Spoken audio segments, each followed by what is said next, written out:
If you'd like to support this playthrough, then be sure to like, comment and subscribe. If you want to go a step further, then you can become a Patreon supporter at patreon.com/AzAMOuS for £1 a month. Also be sure to follow me on my Twitch at twitch.tv/AzAMOuS, as I will be streaming full time after this playthrough is complete.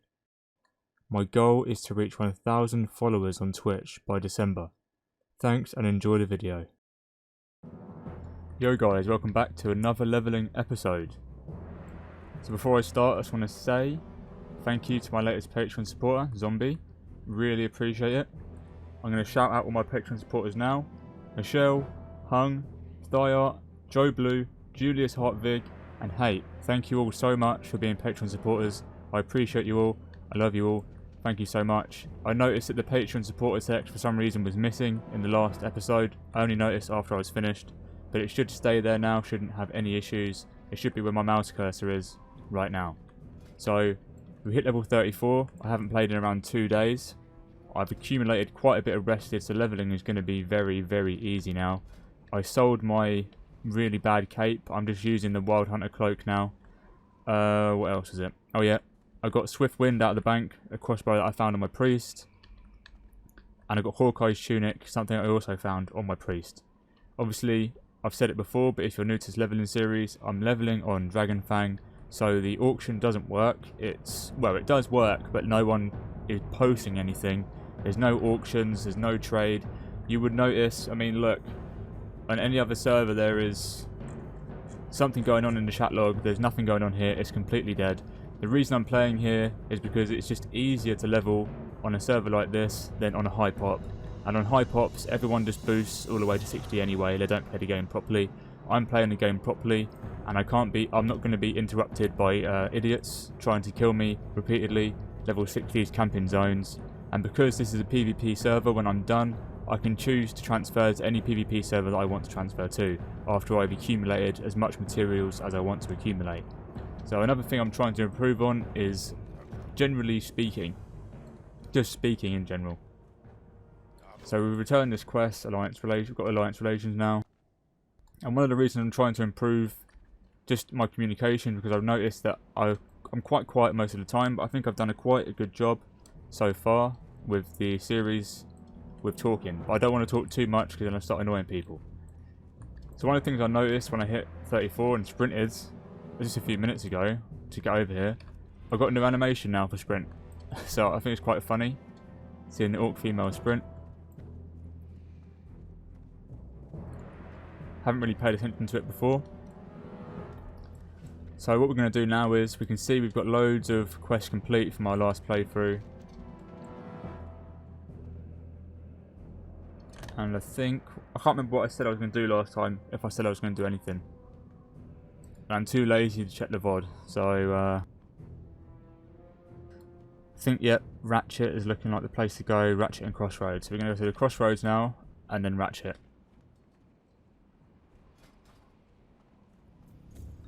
Okay, so the guy you have to return it to is just over here. So yeah, I just want to say thank you as well to everyone that's subscribed, because I've just hit 5.1k subscribers on YouTube, which is great. I need to send us back to Orgrimmar. That's quite annoying, but we're going to fly to Ratchet now, and then go back to Orgrimmar and return that. So yeah, I've almost hit 600 followers on Twitch as well. 584 right now, so 16 more followers and I'm going to hit 600, and before I know it I should be at 1000. Fingers crossed boys, fingers crossed. Please support, really appreciate all the support you guys give.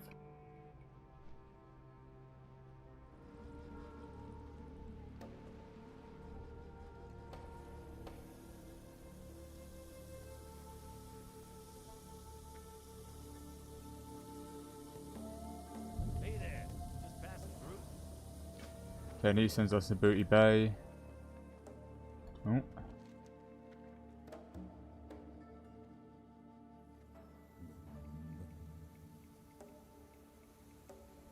think we're going to leave that for now, even though the boat is here, because the quest is orange.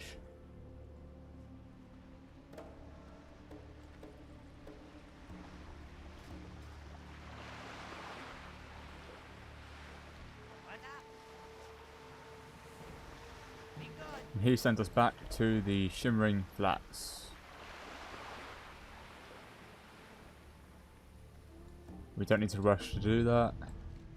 So we're going to go back to Orgrimmar now just to get the easy experience from this quest.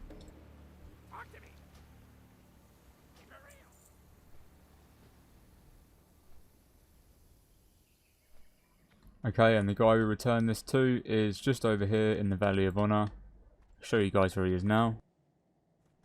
So my plan is to do at least 2 levels today. If it goes really well, I'll end up doing 4. So I just want to level up as fast as possible so I can start streaming full time. I would have streamed this, but I started it on YouTube and it just feels awkward changing the format now. So I'm going to take the axe because it sells more to the vendor. 1350. So we could have done that a lot the next time we come back to Org, but I guess I just have a weird way of doing things. So I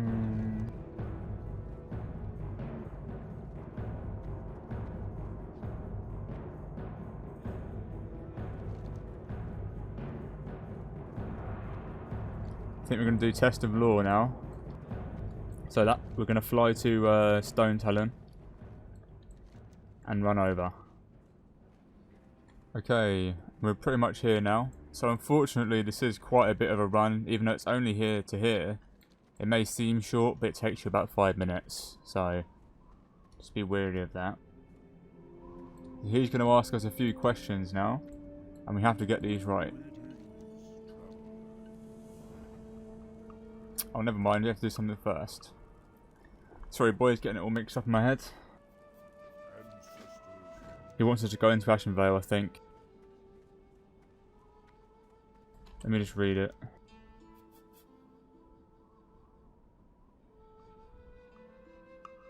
The bottom of Dor Danil in southern Ashen Vale, protected by the dead. It's over here. So we are going to go and do this now. So we're going to run up on the road, and then it's just down here. So this is another, it's around 5-6 minutes it's going to take you to run. So use your sprints up, use your prep sprint, use swiftness pots, anything you can do. And we'll go and do this now. Okay, so we're almost there now.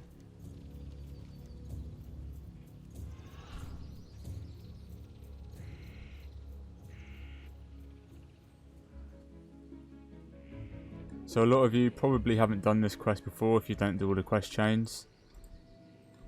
But it's fairly simple. I mean, as a rogue we can just stealth through and get what we need to get. Any other class, you've got to kill all the mobs on the way down.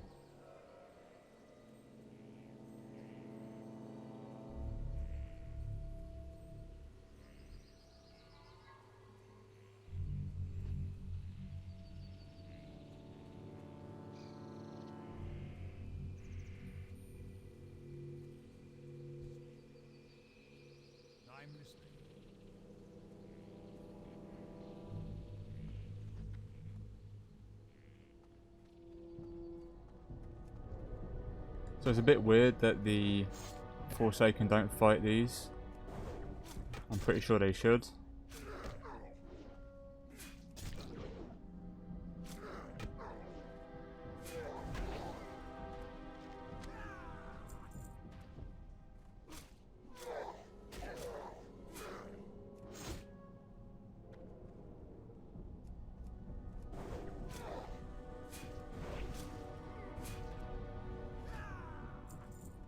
So 28 is still green.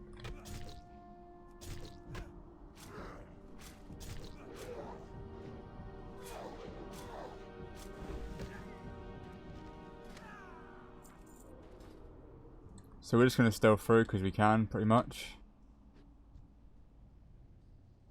Probably kill a mob every 20 seconds just to keep remorseless attacks going. And most of the mobs in here are Forsaken anyway.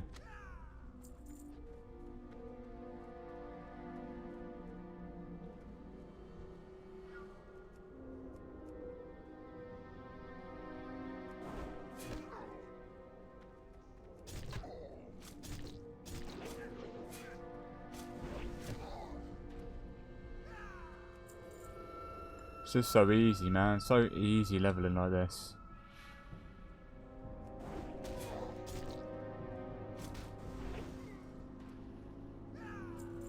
Classic leveling, so hard, man. So hard.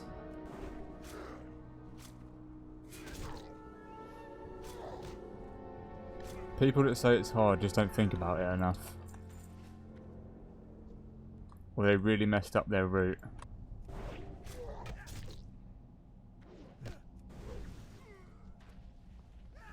I love rested.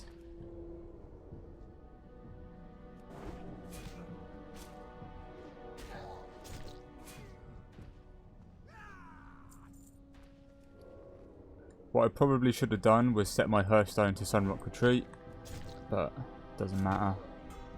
We'll just run back. So here's what we need to get. Very, very simple, very, very easy. Just a long run there and back. It's just tedious running. Pretty much most of the leveling experience in Classic. So now we're going to go out the cave, run back through, and return the quest. Okay, and we're back.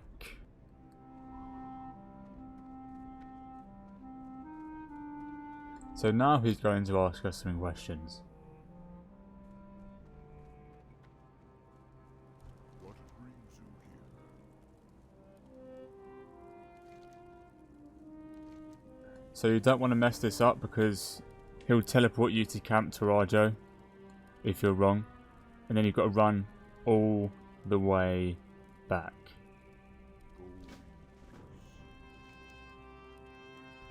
So the question is, which of the aspects created by the Titans became the nefarious creature known as Deathwing? So we all know that's Neltharius. We shall meet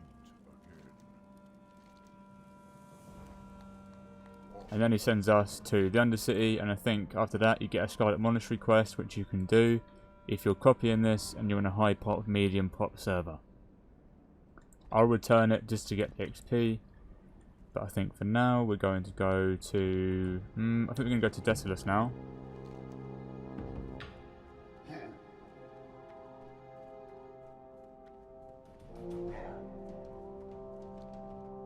Yeah, it's looking like Desolus.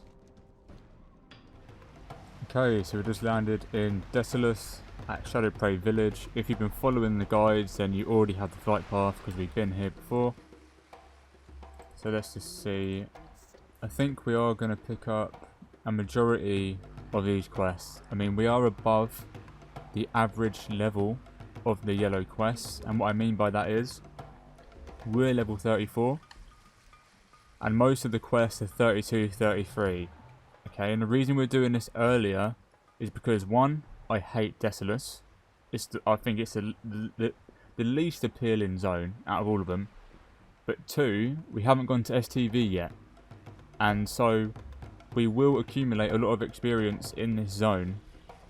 And it's not a big deal if we do the yellow quest a little bit sooner, because we're not 3 levels or 2 levels below the average level. So we'll probably squeeze a level out of this zone and get to 35. We won't do a lot of the orange quests, I think. I mean, catch of the day is how we're going to make a lot of our money for our mount, but we aren't going to prioritise that. The main quests we're going to be doing are basically... Well, actually, we're going to basically do a majority of them right now. It's not a big deal.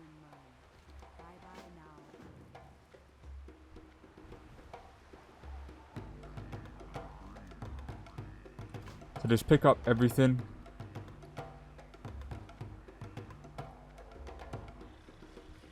Just gonna clear my bags.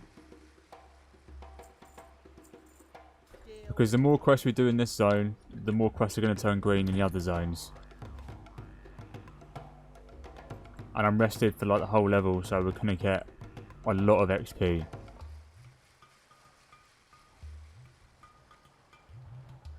So we're going to pick up Hand of Eruxos, because it sends us up here. And we've got a level 33 quest that sends us there, so it's just more convenient. I think with Desolus it's an easy zone. We're just using it to boost our XP a bit. It's probably the only zone we'll go to where we're doing yellows straight away.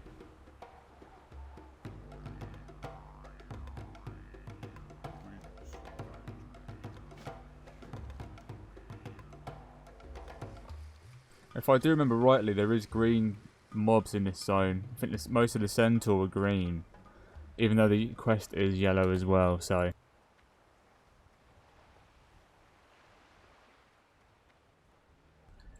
there's me and a priest in this zone, and that's it. Don't know about alliance side. So now we're going to run up here. If we see Gizzleton Caravan, we're not going to do it until we're a bit higher level. We're going to go up to the Kodo graveyard now.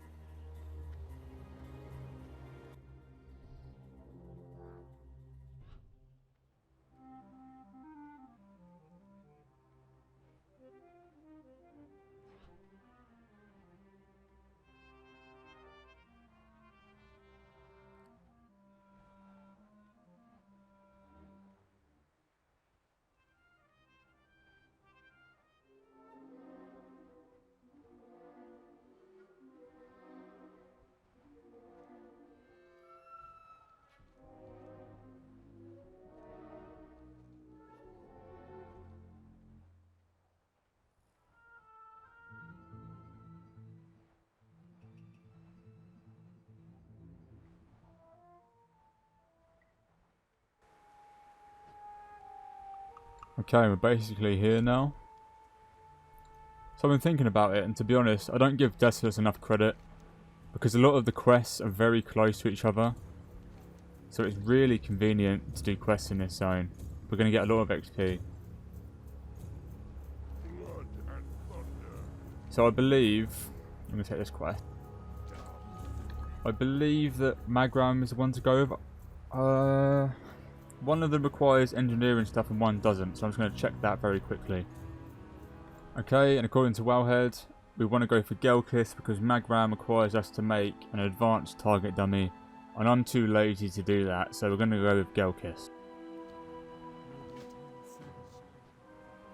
And I believe Magram are in this corner, and the Gelkis are in this corner.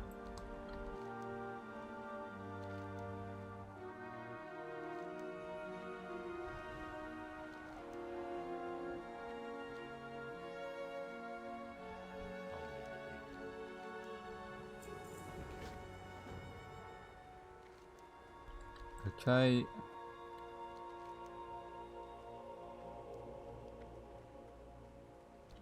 So we're going to go straight up to the coast here. Let's return this quest very quickly. We're already 5 bars in and we've barely killed anything yet. Strength and honor. Go forth to victory.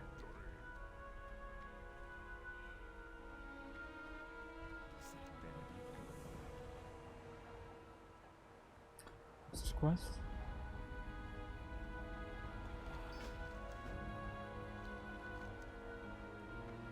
I don't remember doing this quest, the burning of spirits. Huh.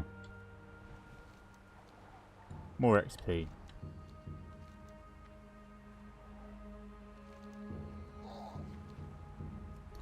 So we're going to run over to the coast now and get Scepter of Light and do all the other quests. I think I'll see what I'm going to do. I'll see what I'll do.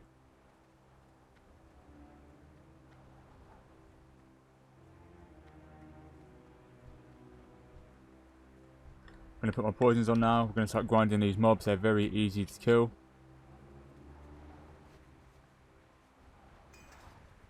We've got our Beast Slayer cape on as well.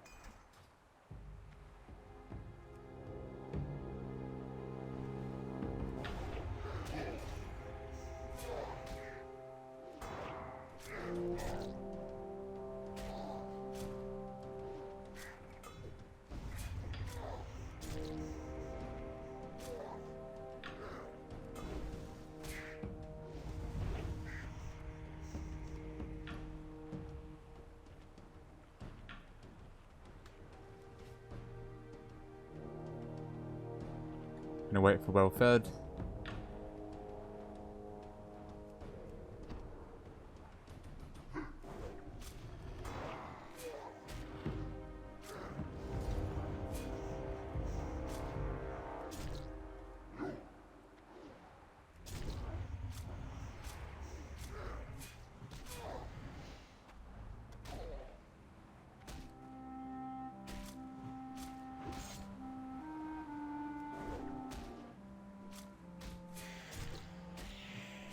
So yeah, I was kind of disappointed to see that New World have delayed their release by 1 year. I was looking forward to playing something a bit different. So what I ended up actually doing was cancelling my pre-order. So I got some money back. A 1 year delay is way too much. Especially when you think it's going to be released this year. And because when you put down like 40-50 quid, you don't want that not being able to be used properly. If that makes sense. Like 1 whole year of you holding money down on a pre-order just seems too much for me. I'd rather spend the money on something else. So I cancelled the pre-order, and they issued me a refund within 2 hours to my PayPal, which was good. I mean, I am disappointed because it does look good to an extent from what I've seen.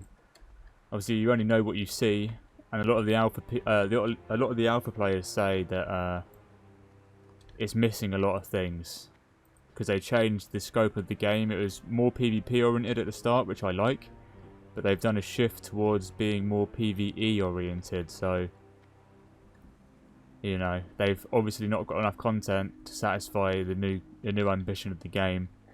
So I understand them taking a year out to improve it and you know, get it to be good for people when it's released, because a bad game is forever bad, you know, but if you delay it and improve it, then it'll be good.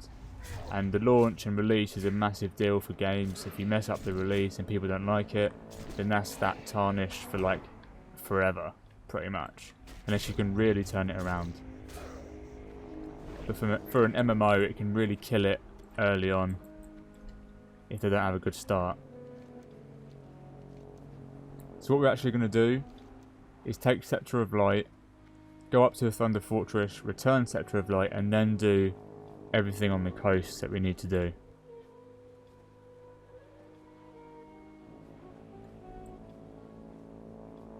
But yeah, I was going to give ESO a go as well, but I just don't really have much time. I have too many goals on Classic, and then we have a special TBC server coming out at the end of the month. So I'm going to be practicing a bit on that.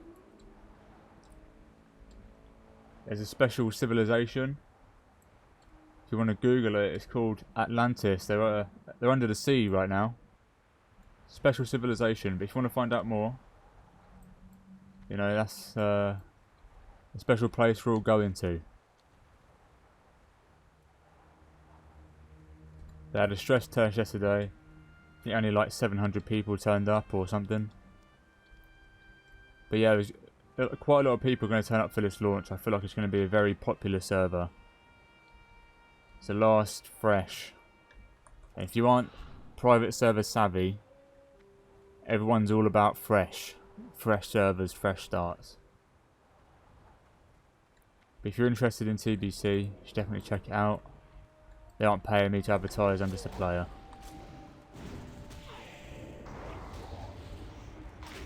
No one really even knows who I am in the private server scene anymore, dipped out of it.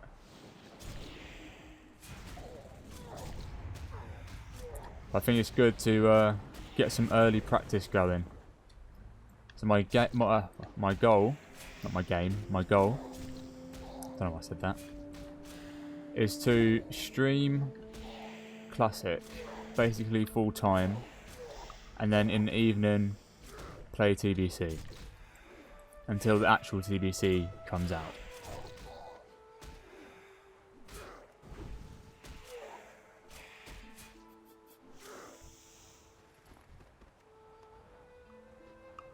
Obviously not a lot of people are going to want to do that, experiencing it too early, juggling 2 at once, but I literally don't play any other games. It's just literally this.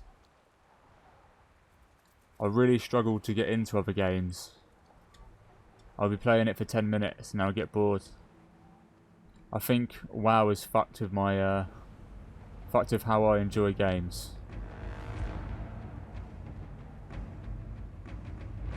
So I'm lazy as well when it comes to learning new games. I like WoW because I know it.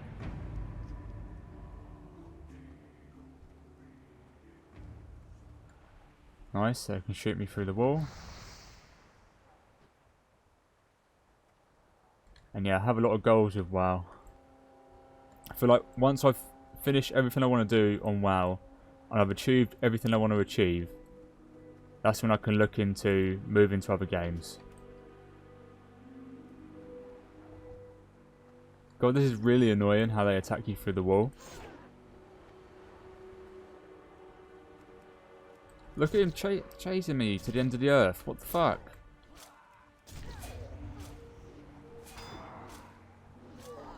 Private servers are scripted better, man. I've actually got a health pot here. How ridiculous.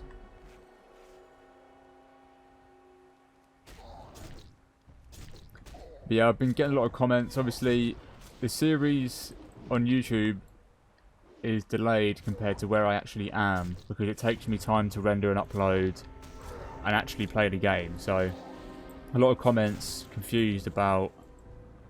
I already answered the dead server one at the beginning, but a lot of comments confused still about why I went orc randomly.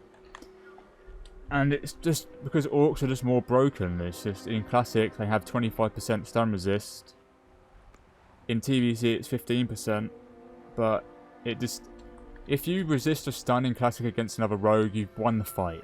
Like, and I got so sick of being in that situation where I was facing these rogues who are orcs, and they'd resist my stun, and I'd instantly lose the fight because I got no way of holding them down. You're wasting an opener. You're wasting kidney shot. It's just...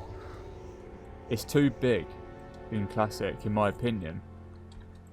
And I feel like I can really have fun just being as gimpy as possible.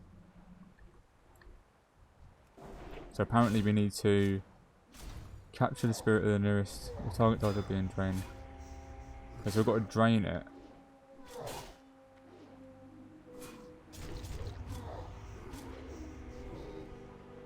I think I just missed it there. I've never done this quest before. So we have to rupture them so they die whilst we cast it.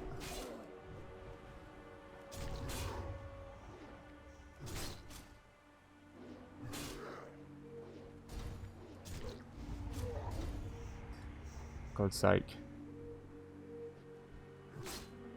I fucked that right up.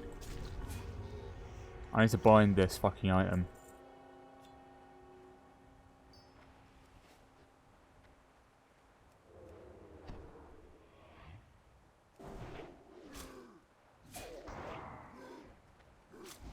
But yeah, Orc is just super gimp. It's not going to be my main in TBC. I'm just playing it for fun in Classic. Oh, I hate this quest already. I need to rupture a lot sooner. I might just open with Garrot at this rate.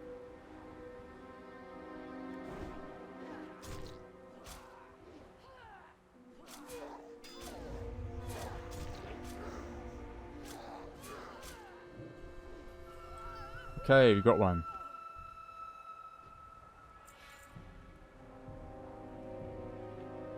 So my main in TBC, I'm pretty sure it's going to be an undead.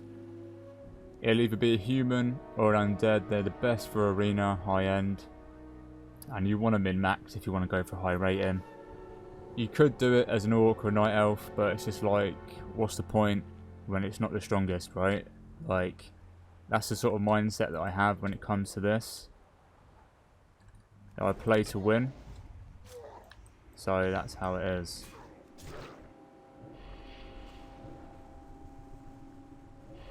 Please die from the rut. There we go.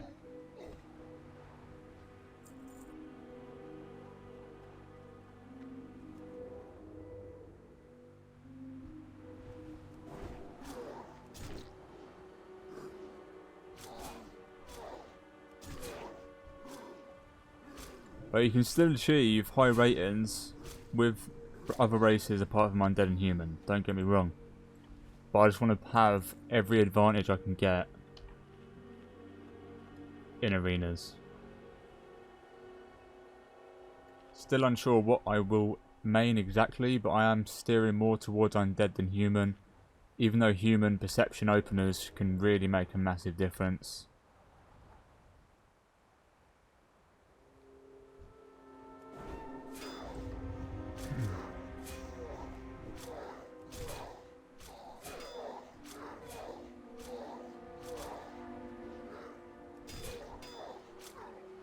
Maybe I'll play both. I mean, I remember back in the day, I think Nilio had like 6 rogues. I remember watching his videos.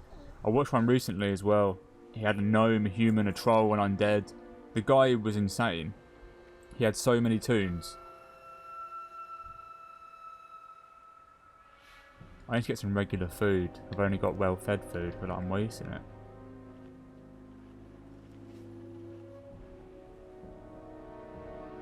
So yeah, Orc is just for classic fun. Some classic GIMP videos. I want to experience the taste in my mouth when I resist a stun in PvP.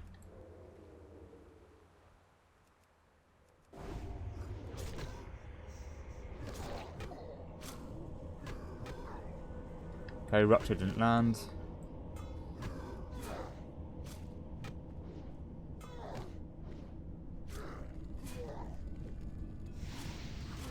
Kick didn't work.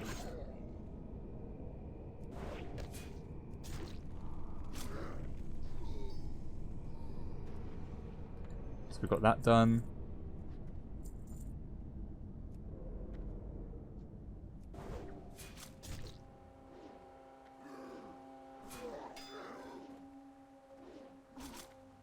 Yeah, I'm really pumped for TBC. Really pumped. I can't wait. This is why I'm just doing things like this with Classic, because it's like, I don't have much of an interest in raiding. I know a lot of people are really excited about AQ gates opening, really excited about Cthulhu, all that at the end of the month. I really couldn't care less. Like, I know it sounds ridiculous. Like, obviously I'll go to experience the gates opening, and I'll see what it's like. But I'm not. Oh, I'm super pumped. Like, I can't wait. I'm not like that. I'm not that bothered by it. The only thing I care about in this game is PvP. I've always been the same. I only care about PvP. I didn't even bother raiding on my Nelf, and when I did, I mean, I stopped raiding in January, and I started raiding again in March. Or April. I think it was actually April. I had all the videos that you see, PvP videos, I made 11 PvP videos with 2 pieces of nightslayer. Which is really bad if you don't know, because I don't have any of the bonuses. I didn't have any energy bonus, I didn't have the vanish heal bonus. I had nothing. In all of them videos, it just really badly geared. I just went in, I just had fun, and that was it. I'm just too lazy to raid. I can't be bothered to get the world buffs, it's all too much for me. It's just boring. Really boring. And I think people who take passing ultra seriously, like, coming from me, of all people, they just need to get a life. Like, that's how I feel. Obviously, you enjoy the game how you enjoy the game, but the people that pass and take the PvE ultra seriously in Classic, like, seriously, man. Classic is made, it's just for fun. It's not a serious game. You can take it seriously, and you can have serious goals, but it should be fun. It shouldn't be overly elitist, and that's when it comes to like TBC and Wrath, things get more elitist and more serious. The raiding gets a bit more, like a lot harder actually. A lot harder. I'm not going to say a bit more, it gets a lot harder in TBC.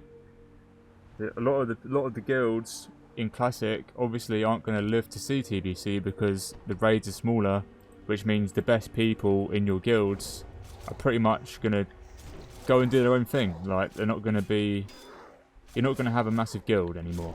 It's going to be different. All the best players that you played with are probably going to just make their own 10, 25 man guilds. But then you have Black Temple and Sunwell. And those are arguably pretty hard. Sunwell is pretty hard. I've never cleared it on TBC. I've just seen what people have said on private servers, what people have experienced, and stuff like that, and I can't wait to experience them raids for myself. When it comes to Classic, it's all just too tedious for me. I'd rather just log in and do PvP. Even though I absolutely despise the ranking system, I think it's the worst thing. I've said it before, it's the worst thing ever. I didn't quite realise how bad it was until I experienced it for myself. It's like slave labour. You have to literally, it's like a full-time job. And if you play Alliance, you don't get breaks. At least I didn't get breaks. You play for 6 to 8 hours, and if you have a 5-minute break, you get kicked from the group. So you can't play with pre-made for the rest of the day. Then you can't hit your honor cap. So it's like an endless cycle of just bullshit. Whereas in Arena, if you're good at Arena, you climb rating. You still got to play a lot so you don't decay, and you still get a good rating. But you don't have to play as intensely as in Classic. And in Classic, it's just not worth it to play that hard. This is why I'm playing on servers with low brackets, because why the fuck am I going to put myself through ridiculously high brackets when it's easier to get on these other servers? Like, come on, man. 2-head.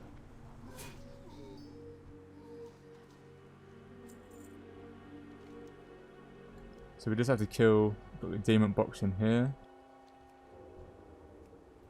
I can't remember if he sends us back up here again or not. We're just going to do it anyway.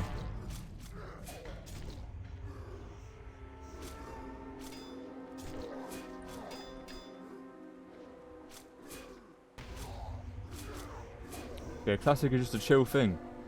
It's just a chill thing. People getting 1,000 world buffs and going to raids with 1,000 consumes. Come on, man. I understand the consumes, but the world buff thing is so stupid. Now, people griefing, like Alliance, for example, an earthshaker. You have rogues, undead rogues. It literally will know the time schedule for the Elixir buffs and will sap the mob as he yells, so no one gets buffed. How sad do you have to be to sit there and do that? Just think about it. Think about how pathetic you have to be to spend your life doing that. We're all playing a game that is incredibly time consuming, and these people are doing shit like that. And then you have people who make priests with the sole intention of dispelling world buffs and DM's tribute buffs at flight points. Like, wow, he just dodged him. I think he just dodged and parried my rupture twice. But you have to be a pretty sad individual to spend your life doing that. Maybe you find that fun. Maybe it's fun wasting other people's time and all that shit. But I think world buffs and that are annoying enough as it is to get without little idiots like that dispelling. And then you have people at the Blackwing Lair entrance multi-boxing 10 mages at once, spamming arcane explosion so no one can get past. But obviously most guilds will travel as 40, but their mages will still get some casualties and take some people's buffs away. And it just makes everything a much more frustrating than it needs to be. And it comes down to the point where normal servers in Classic, the more I play Classic, and I love PvP, don't get me wrong, but the more I play Classic, it's more like, I think being on a normal server would be more enjoyable. I think, like, I think World PvP was more fun on Nostalrius, and I don't know why. I think people were just less spurgy overall.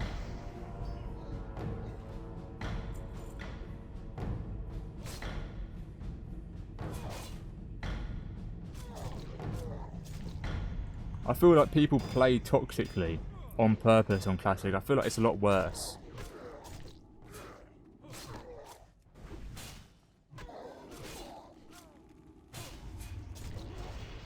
Wow.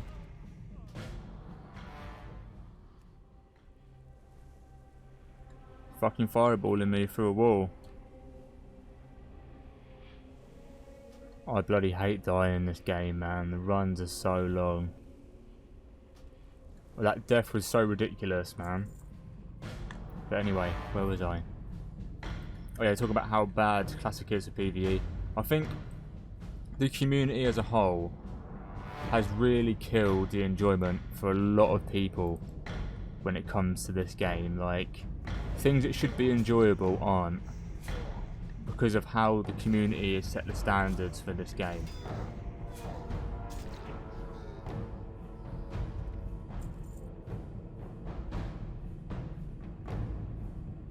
And I think it sucks because the nostalrius community was not like this. They enjoyed the game, They cleared the content, but I don't know how to even explain it. I think you guys will understand what I'm trying to say without me having to overanalyze and over-explain how I feel. Yeah, I think the classic community is its own downfall. Really.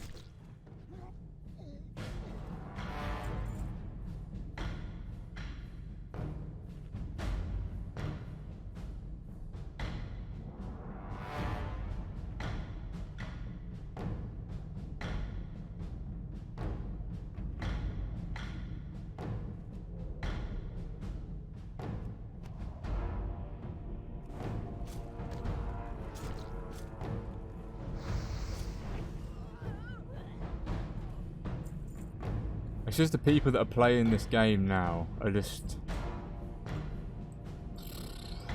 It's like I said, the people that do them stupid things. What a terrible chest. I'm sick of these chests now. How'd that go?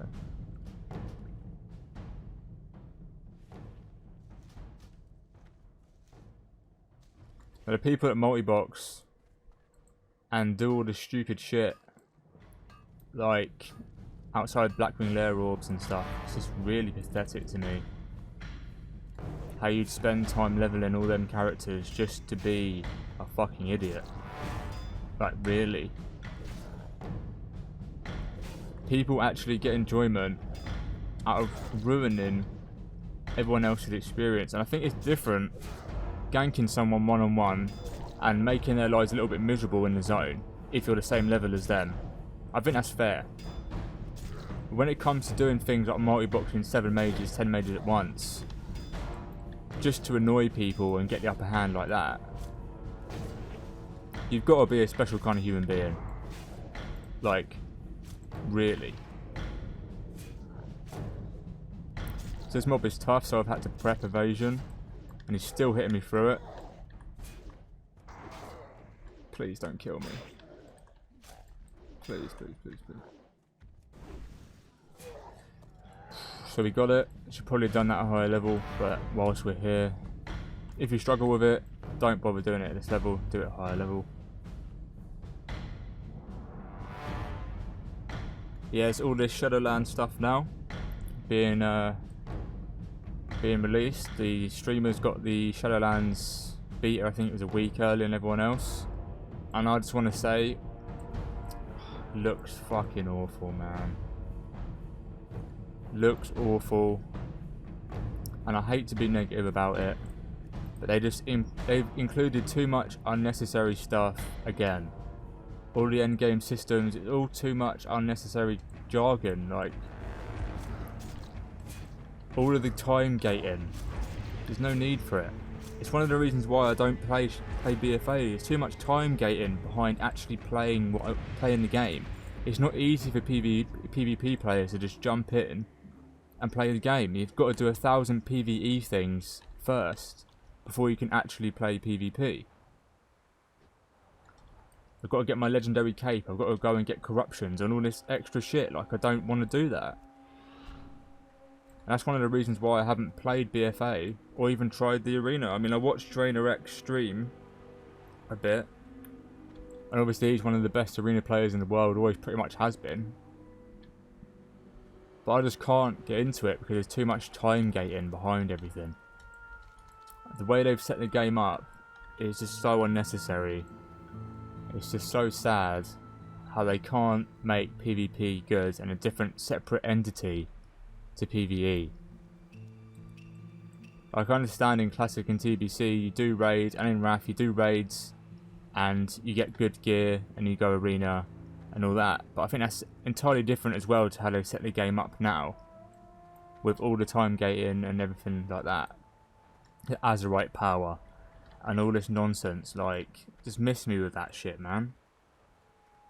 I think it's really sad, but you can really tell that the development team for the development team for Shadowlands, they aren't high-end PvP players on their own game.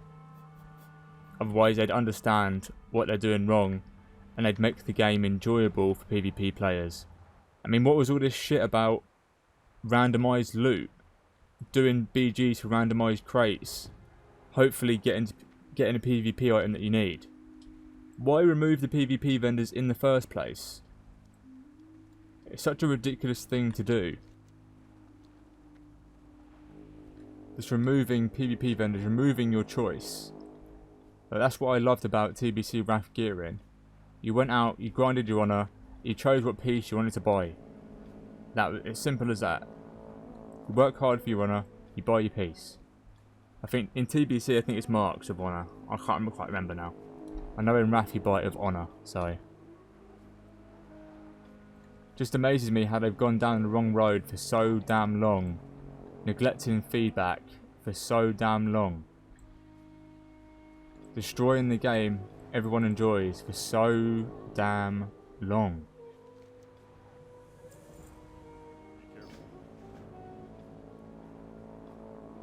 So he sends us up to that island now. That quest is 38. That's going to be a tough one. I think we'll give it a go. Shouldn't really be doing them yet. We're going to do these quests on the coast.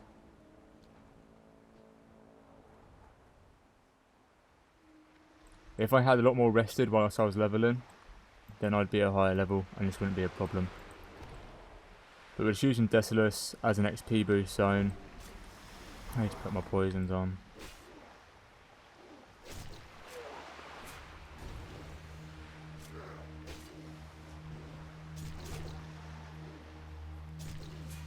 Yeah, I think it's sad because I do miss playing WoW, a new version of WoW, and enjoying it, and it's been a long time.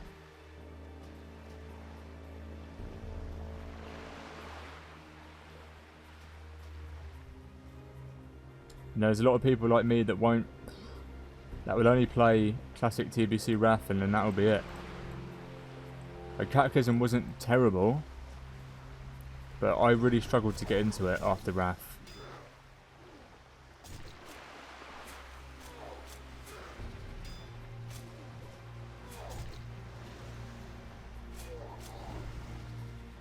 Like, everyone's really excited for Torghast or whatever the hell it's called. I couldn't give less of a fuck, man.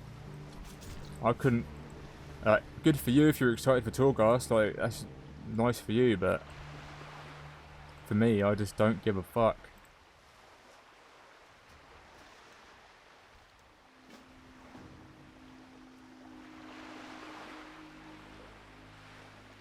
I don't think that should be everyone's excitement. Like, for some minigame, some WoW minigame, like,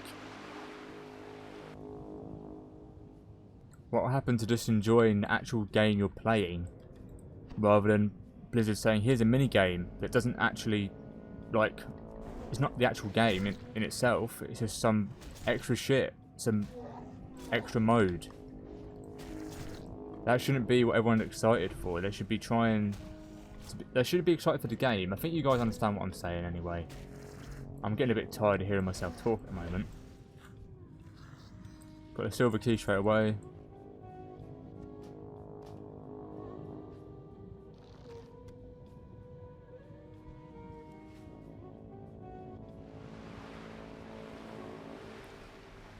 Makes me wonder what the game would be like if Ghostcrawler was still at Blizzard. I still haven't put my poisons on.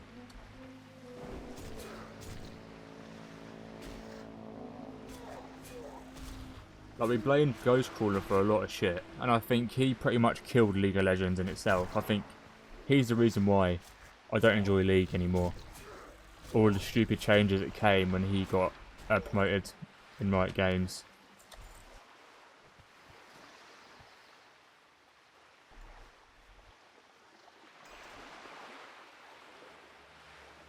I used to love League of Legends, man. Hit Diamond. They killed my boy. Slightly killed my boy in WoW.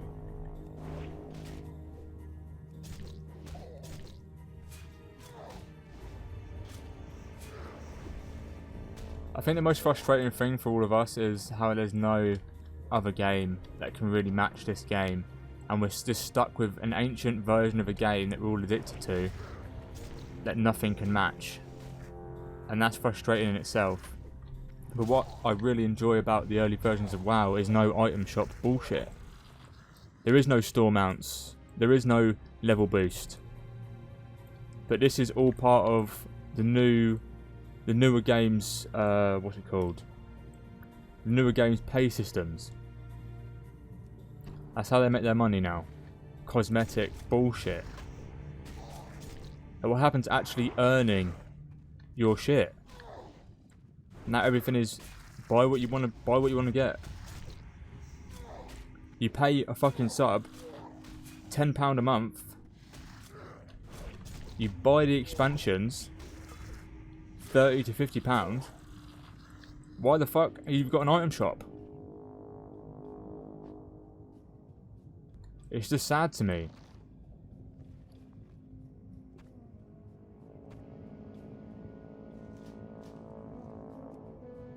I think I might drown. Might make it.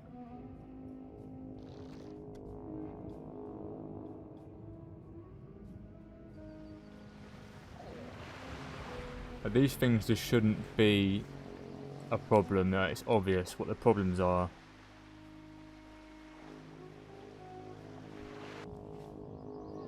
The gaming just doesn't look good for me.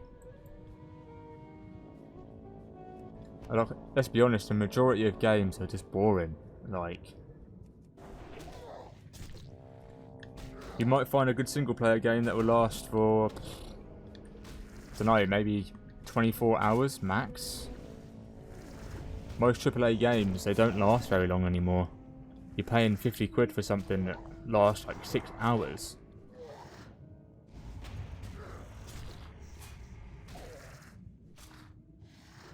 Like, people are going to be buying the PS5 as soon as it comes out.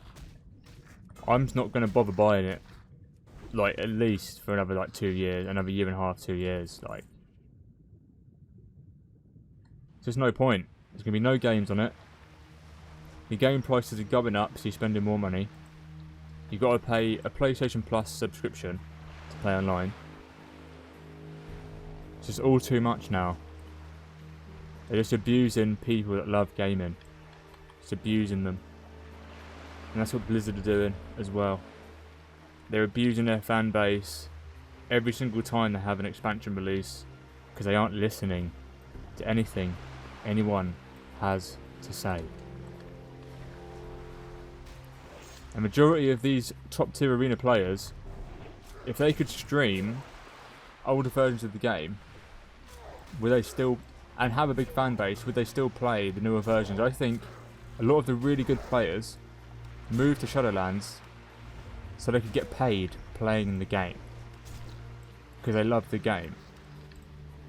But if they had the choice, if you had like an arena server list of saying, well, I want to play this version, that version, this version, would they still play BFA and Shadowlands? Like, really? Like, a lot of people I know wouldn't. A lot of people I know, they play the game because they have no choice, because they can't stream the older versions of the game because they get taken down on Twitch, and that's their money and their income gone.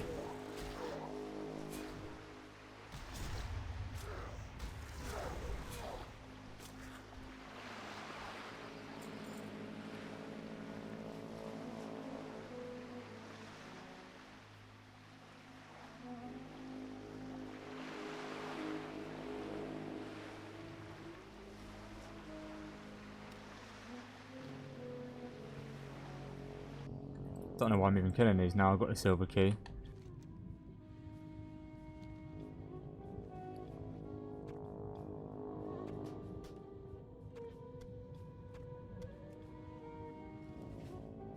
But I really just pray, okay, that something comes out by the end of TBC Classic. But if there really isn't anything else, I'll have no choice but to play Wrath, and I just... Like, if my Twitch is doing really well, and everything's going really well, I'll pretty much will play Wrath. Even though I'm sort of against it at this point in time, because it's another 2-3 years playing the same game. And at this point, I've spent more than half of my life playing this game.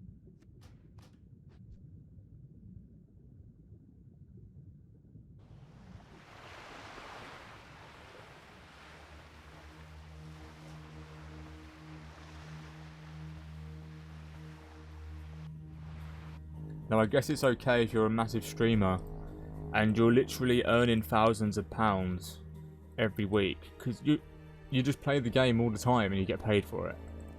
So it's no big deal. You're not really looking for anything else. You know what gives you money, that's your cash cow, right? But when it comes to actually enjoying the game, I just want to play something that I enjoy.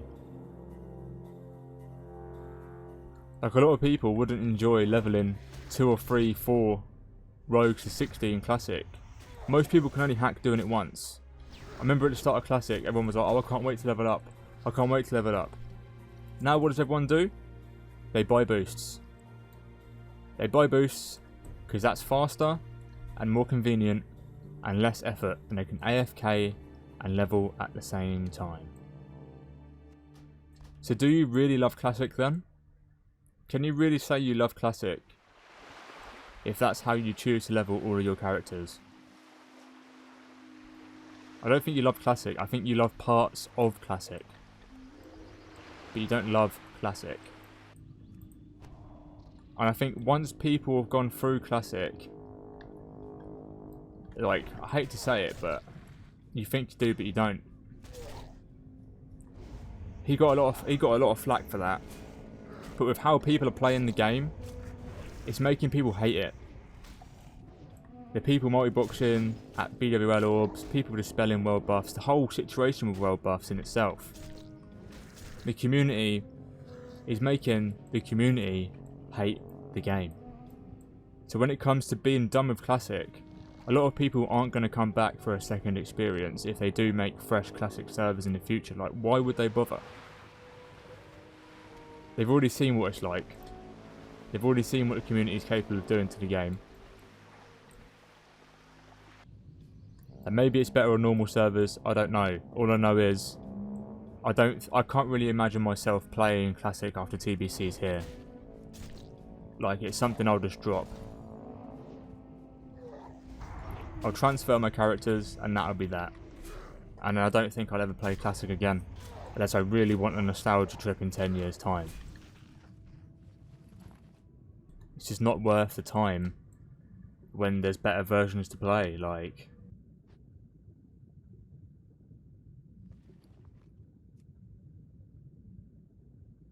if you prefer Classic over TBC, I just don't understand why. Like, Classic is, don't get me wrong, Classic is 1,000 times better than BFA and probably Shadowlands as well, right? But I just don't see the appeal for it if you have TBC or RAF. Like, especially if you've experienced the leveling process and you've got your characters up and you've done everything you wanted to do, why would you come back again to do the whole thing again when there's better versions to play?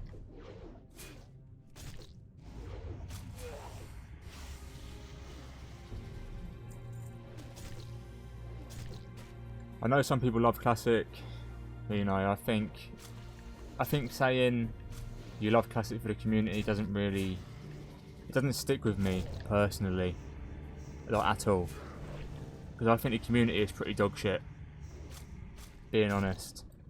I don't think the community is good. I think the community is toxic and it's not fun to be part of. It's not fun to play. I'm gonna fucking drown. I think PvP is fun to an extent, but I think it gets boring quickly. And this is the thing with my PvP videos, right? The 11 ambushing videos that I've made. It's just the same thing over and over again. And it's boring. It's probably really boring for people to watch, like. And you can see that by the view counts as well. The view counts going from 25k to 10k to 5k to 2k to 1k. It's like with streamers, like AzAMOuS says most of the time, he knows what works for his viewer base, right? Because his viewer count goes down, his viewer count goes up. He's aware of what makes his stream good and appealing to other people. And it's the same with YouTube, it's the same with everything else like that. I think my TBC duel videos are getting more views right now than my classic PvP videos, and I've only made 2. There's the second key. I have asked other rogues, other content creator rogues, to duel me. Just for fun, you know, nothing ultra serious, just to practice on each other, just before TBC comes out, because there was a special TBC PTR server which had a lot better scripting than the other servers, and unfortunately the other rogues just aren't interested in playing. I'm not going to say their names, there's quite a few of them. I know some of them are quite busy with what they want to do. I'll give people 3 to 4 weeks notice that I want to play with you, I want to duel you, I want to just make some fun videos together, and that no one's ever really interested. Like the one time I reach out to people to play with them, or to do something with them, or to make friends who are content creators, none of them give much of a fuck to do so. It's kind of a letdown, because I wanted to make a nice TBC rogue video where we did rogue v rogue duels against other content creators. You know, I just wanted to gauge as well how good these other people are, because I haven't played against anyone who's really that good in quite a while. And you can't really gauge skill from classic. The more you play classic, the more you must realise that you can get to a certain skill level in classic, but it's not. It's nowhere near. There's not enough depth to it in comparison to TBC RAF PvP. It's very gimp. I mean, I'm going to be playing an orc, so I know it's going to be ultra gimp. There's a lot of itemization, there's a lot of extra items, and when like being an arena player and having a limitation to the items you can use, I got very used to that. You can't use 1,000 different items in arena. It's all like, there's a restriction to things you can use. In classic BGs, you can use every item, every potion. I remember playing Henhouse before classic came out, and everyone was popping faps and invulnerability pots, and I fucking hated that. I hated how people are using them. But you have to use these things in classic PvP to have the edge, because everyone else is using it. And because everyone else is using it, you've got to use it as well. Whereas in arena, you can't use it, so it's not a problem. And I vastly, vastly prefer that. Really, really do.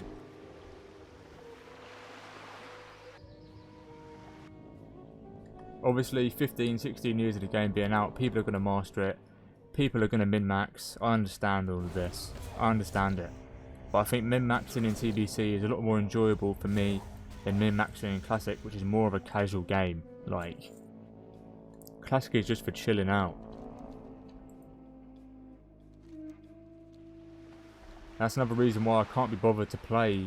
Like, when I was on Earthshaker playing 6 days a week to hit 600, 700k honor, I can't bother to do that, man. It's not skill based, it's you're putting a stupid amount of time of your life to get a PvP rank.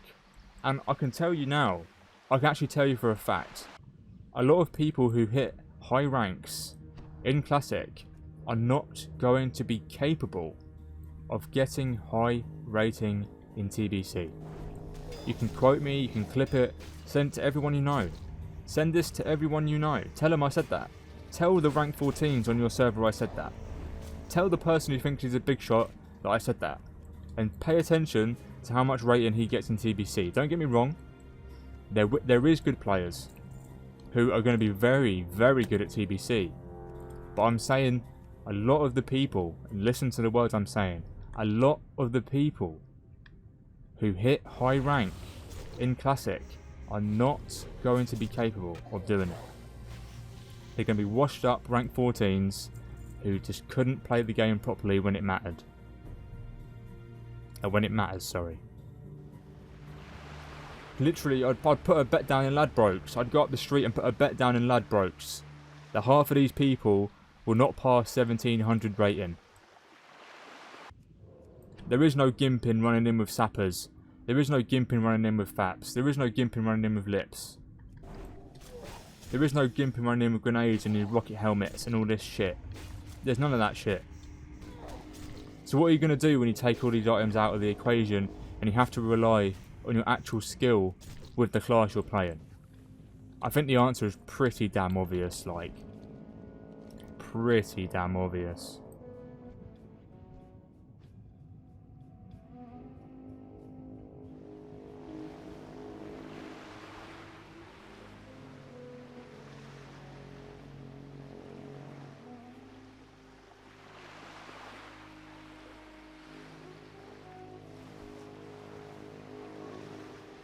Now, I'm not trying to throw shade on anyone specific.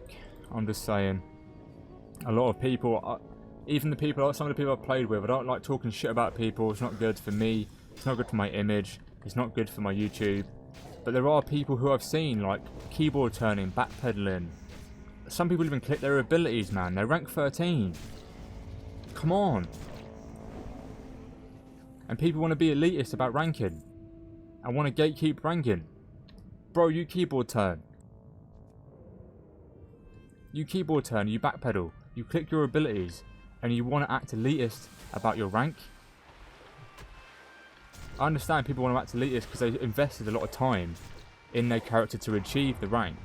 And that's why people get upset when people go to low pop servers and achieve the rank with literally minimal effort.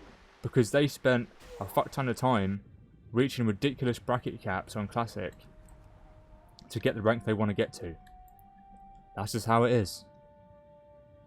No one told you to go and fucking farm 800k for bracket 3, man. No one said to do that. That was your choice. The ability to go to these servers and abuse it for all it's worth has been around for quite a while. I'm pretty sure we end up going back up to this this isle as well. Can't quite remember.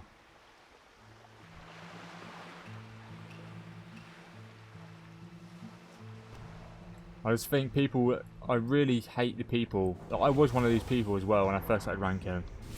The more I thought about it, it was like, it's so dumb to act elitist over the server you're choosing to rank on. I understand that people have this stigma because they're at a higher bracket, so they feel like their rank means more than the next person's rank because they didn't work as hard to get it. I understand the stigma, but it's pathetic, man. It's not skill based, and anyone who's rational and understanding will understand where I'm coming from with this.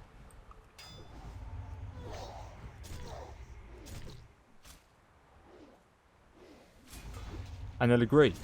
And a lot of people who hit rank 14 will tell you the same thing. If they aren't stuck up their own fucking arse, that is.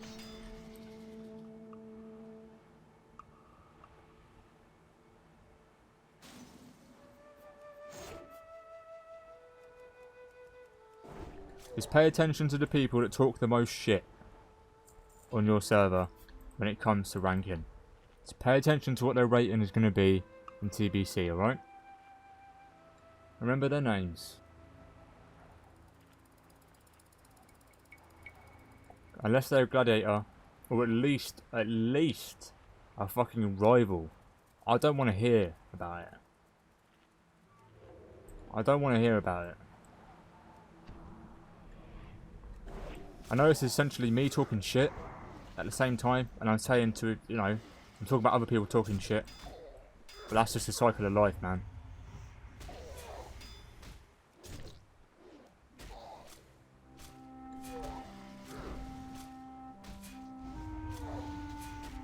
The classic ranking system is just made to turn you into a fucking slave.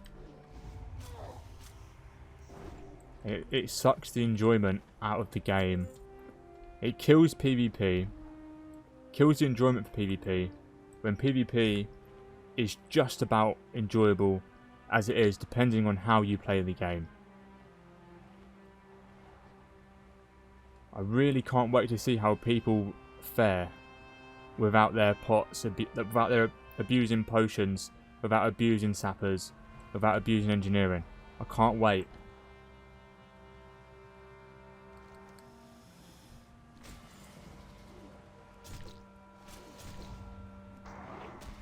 But it's fun to abuse in Classic, but the people who act like they're skilled for it, just fucking hilarious to me, man. It's mandatory for PvP, but it's far from being skilled. Like, people don't even know what skill is until you get into arena. Trust me. There's going to be a lot of situations where people are going to be like, do you want to do some TBC arena when TBC comes out? Oh yeah, that sounds good. You get to TBC and they're both fucking dog shit, or one of them is really good and he's looking at his friend like, well, you were good in classic but you're dog shit now. Like, what's happened? Because they can't play their fucking class, man. Or they're only good at fucking AoE bursting with sappers and that was it.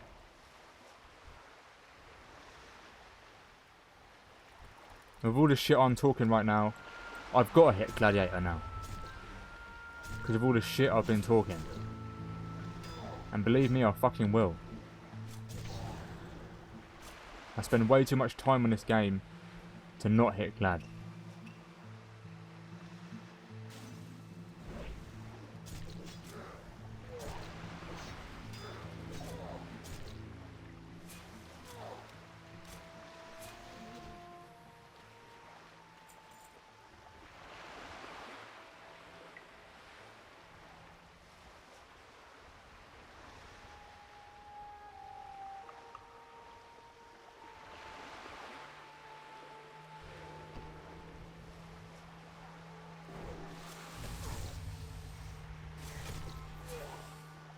So my advice to you, if you're watching this video and you're leveling on high pop and you want to rank, bro, don't. Just stop. You're going to burn out. You're not going to enjoy it. You may make a few good friends. Most of them people are just using you because you're there. Trust me. Trust me on that one, bro.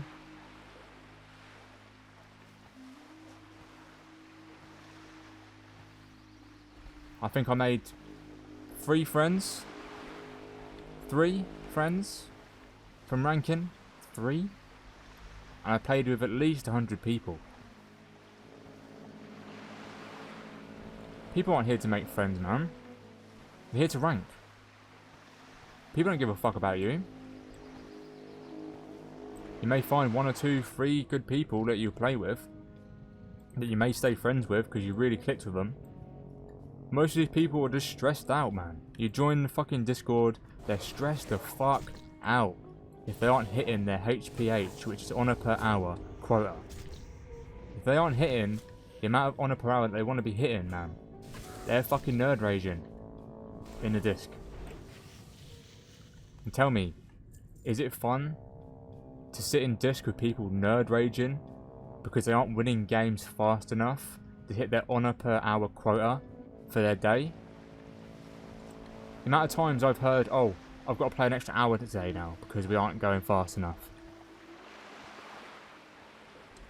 You know? The amount of people that have left pre-mades because they aren't going fast enough. They aren't winning games fast enough. All this shit. 6-minute wins or I'm not joining type shit. It's not a fun PvP environment, man. You'll burn out from the game. Take my fucking advice, please.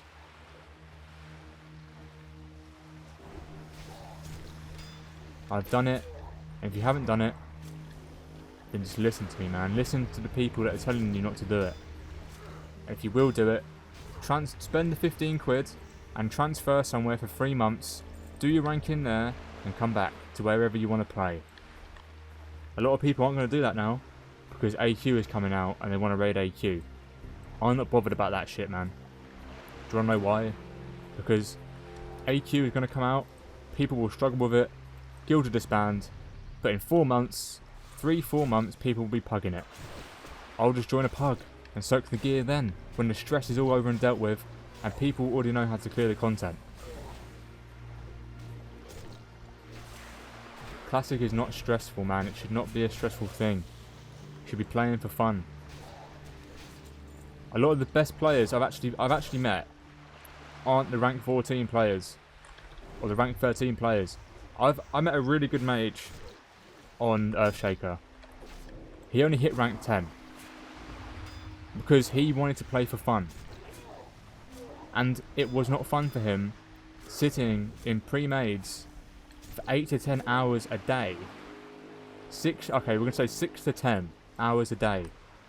Because maximum I played was actually like 11 hours. Just farming honour. Endlessly. Boringly. It's just not fun, man. You're thrown into a strict environment, but especially if you're on Alliance. I think on Horde it's a bit more lenient, okay? On Horde, this is why I'm Horde now, pretty much. This is why I'm ranking on Hordes. Because I can take a break between games. There's a queue time. On Alliance, it's instant, okay?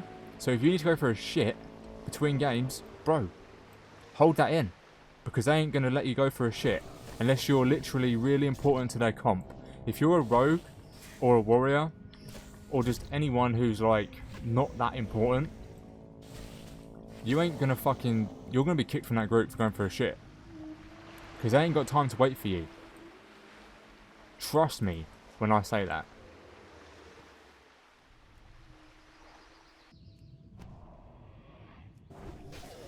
Maybe if you're lucky, after 6 hours you'll get a 5-minute break to make something to eat. Maybe if you're lucky.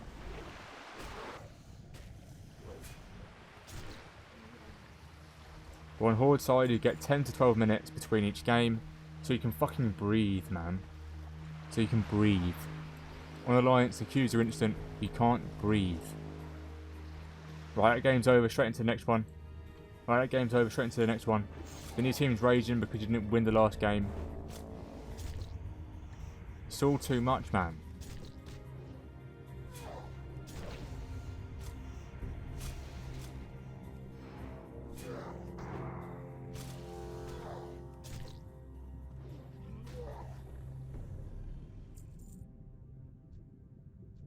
I think ranking's been the most miserable PvP experience I've ever had, right? And I played on Arena Tournament, and if you played on Arena Tournament, I really doubt anyone who played AT are going to be watching these videos. If you played on AT, you know how toxic everyone was on that fucking server, man. You know how toxic everyone was. I was 15 years old, arguing with people. 14, 15, arguing with grown men on disc. Or not even disc, it was Skype at the time. I'm drowning. Because of a slight fuck up in Arena. Nowhere near as stressful as ranking to me.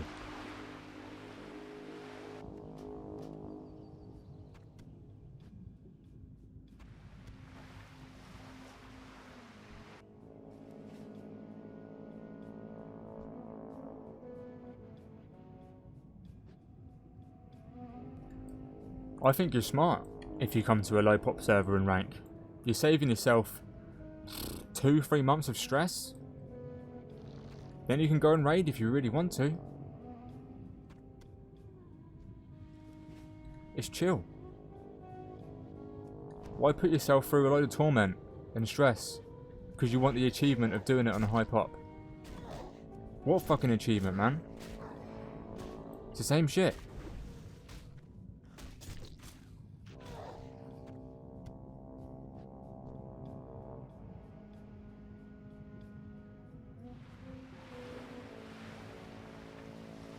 If you're ranking on a high pop and you're Alliance, you know what the fuck I'm talking about, man. When I was ranking, it was, I think it was 650 to 800k bracket 3, 1 million bracket 2, and 1.2 million bracket 1. And only one pre-made on the whole server could even reach 1.2 million. Because they were the ones playing the hardest and they could win games in 6 minutes flat, 5-6 minutes flat every game. Pumping consumes every game. Had all the items every game. Is that fun? Just... no, not really for me. Is it fun for you? Maybe. Doing the same shit all day every day for 3 months, 5 days a week. Just go to a low pop and play 2-3 days a week, chill, and still rank.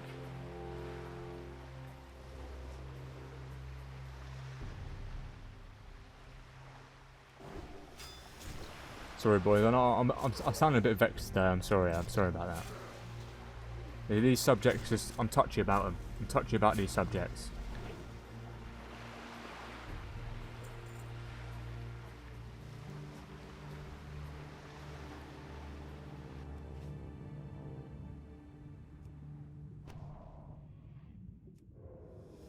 I'm just sort of upset with how Classic has turned out with the community. Like, really.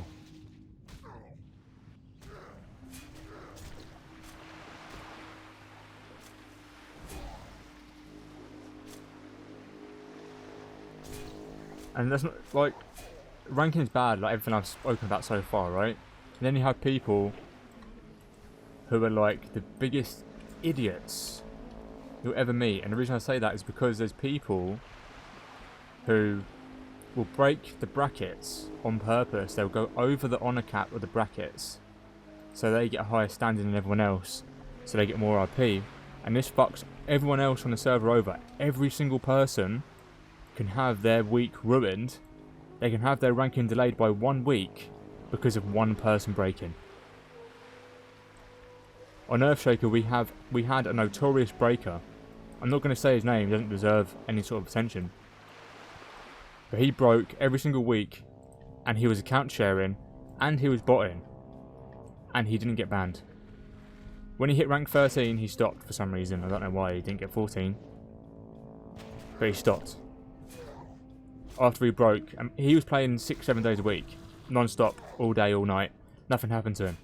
Do you know why? Because Blizzard don't give a fuck. I've seen so many bots in PvP. Blizzard don't give a shit.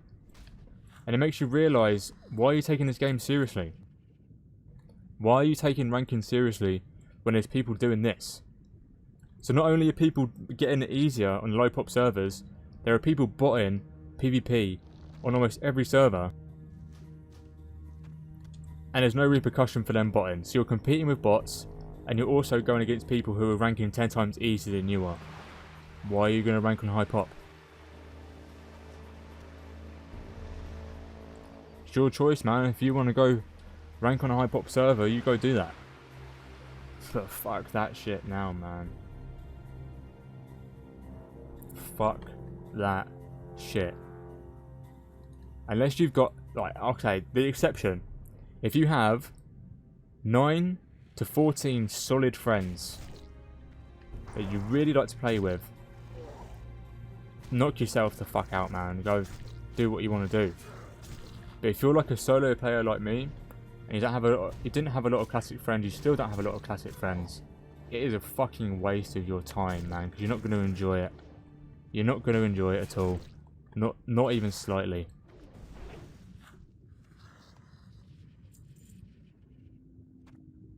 It's strangers stressing out in disc, raging.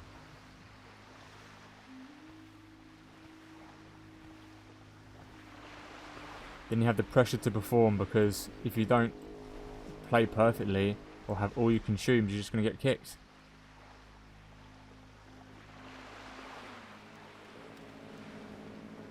Oh shit, I forgot to set my Hearthstone in this zone. Keep doing that, I'm really bad. I'm really, really bad. Really bad. Just going to have to run through and return. We'll go up here and do the Befouled by Satire as well.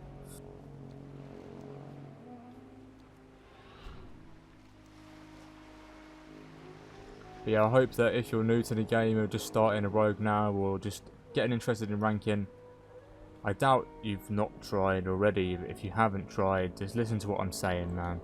I wouldn't say it for no reason.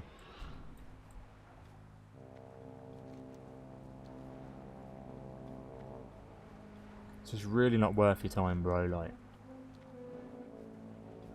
gotta believe me, I wouldn't have fucking pretty much re-rolled if that wasn't the case.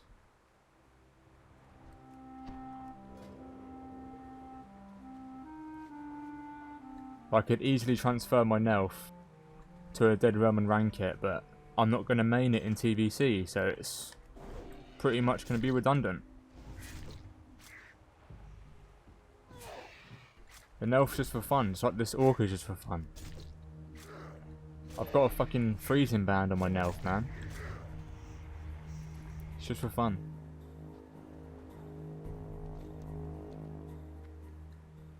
Obviously everyone hasn't got the patience to re-roll. Do 1 to 60 all over again with the same class. I understand the frustration of doing that. I just kind of enjoy leveling. I actually like leveling up as part of the game. 1 to 60.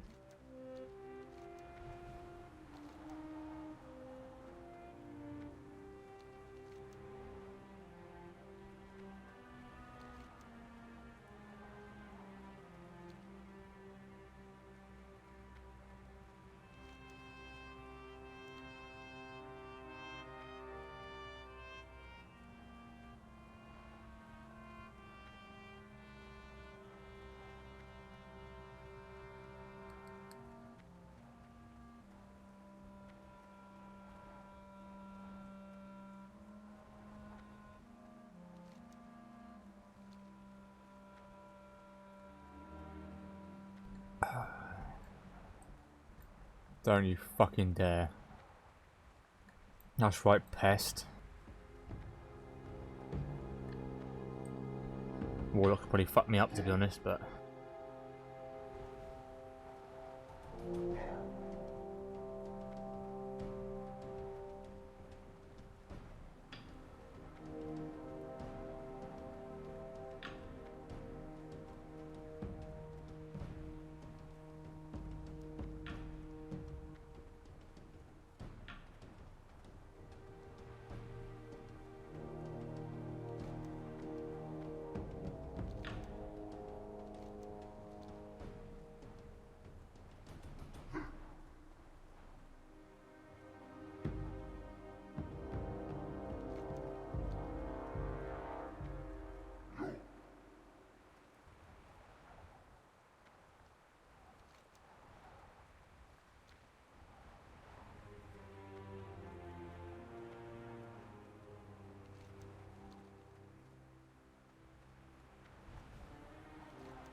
So you don't want to do anything that's going to kill your enjoyment for the game.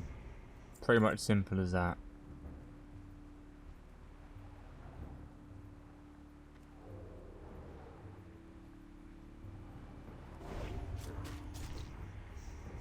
Like in an already ancient game, like I said before, like if you think in terms of technology, this game is a Nokia. It's a Nokia, like it is. Like you have to agree with that. It's an old block Nokia, one of them old block Nokia phones that you could use as a fucking brick. You could brick someone's head in with that shit, man. It's so strong. But it's old. You could play Snake on it. Remember the old Snake game? You could play on the old phones, which is the only game on the fucking phone. This is that game. This is that. That phone is equivalent to this game because of how old it is. It came out at the same time. Then 2007, Burning Crusade. You had flip phones, right? The Motorola's. The Motorola flip phones. Upgraded a little bit. In terms of technology, this game is so fucking old, man. It's so surprising that I'm still playing it.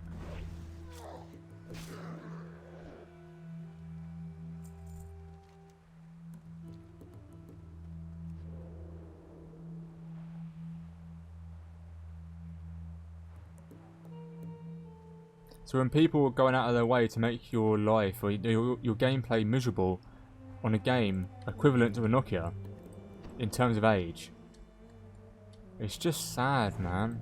It's just fucking sad.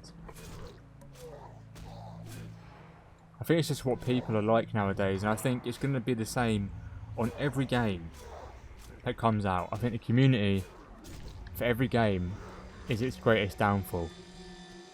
Every time.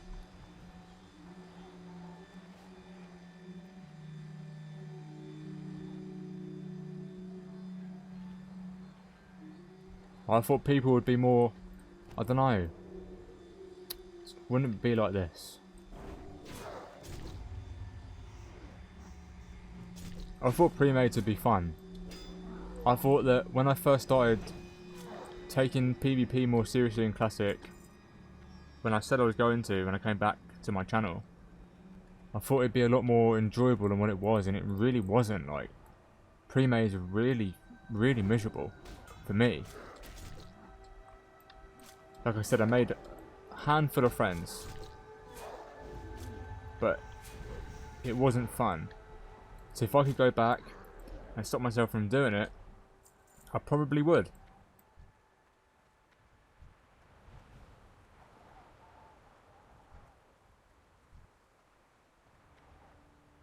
Even though it was only like 4 or 5 weeks that I was playing solidly, I was playing 6 days a week. Ridiculous hours. Couldn't do anything else. Couldn't breathe. Couldn't go for a shit mid-game. I seen between games. You wouldn't go mid-game, obviously. You go between games. But most of the time, don't get me wrong, like, I think with the pre-made I was playing with, they would have let me take a 5-10 minute break.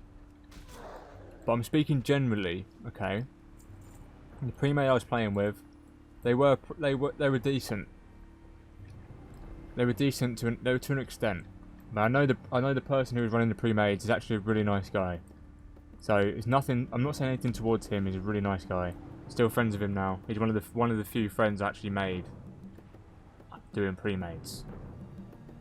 But I'm speaking generally for you. Most of the time, if you're playing Alliance, it's a very stressful experience. We've had a lot of people in pre-mades that just wasn't listening as well. You're all in disc together, and there's people that just aren't listening. Still. They can't do the most basic things. And you can tell who's getting carried and who isn't. So you're spending 8 to 10 hours with people who aren't even bothering to try half the time. And some people just aren't good, and it's as simple as that.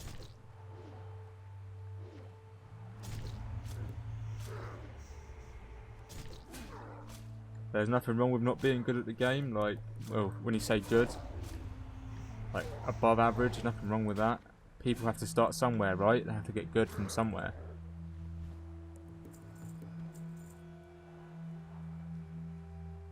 But it's not all bad, but I'd pretty much sum it up as a pretty miserable experience. Like, ranking is what I'd wish on my worst enemy. Yeah, that bad, right? Yeah, that bad. Do you know what I'd wish on my worst enemy? That they were forced to rank. If you had a prison, and you forced the inmates every day to hit, let's say you set bracket 3 to 1 million, bracket 2 to 1.2, and bracket 1 to 1.4. They'd come out of that prison reformed, man. They'd come out of that prison reformed.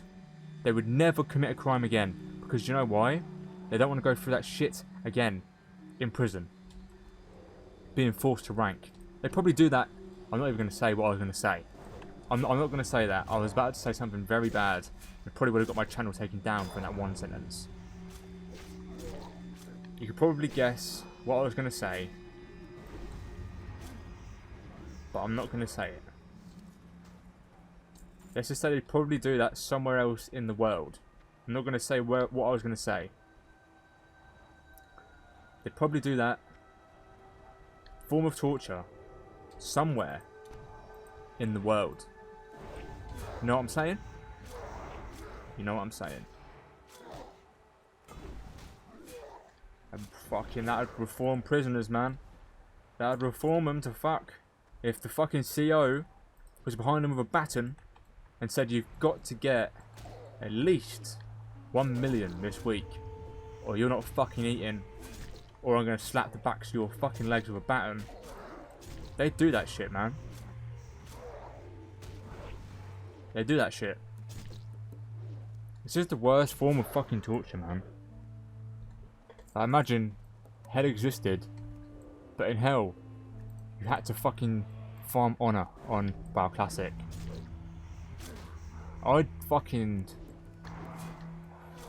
become a holy man if that was the case. I really, really would.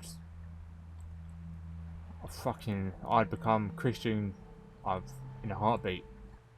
Christian, Catholic, whatever the fuck, man. Something God-loving. Really, really would.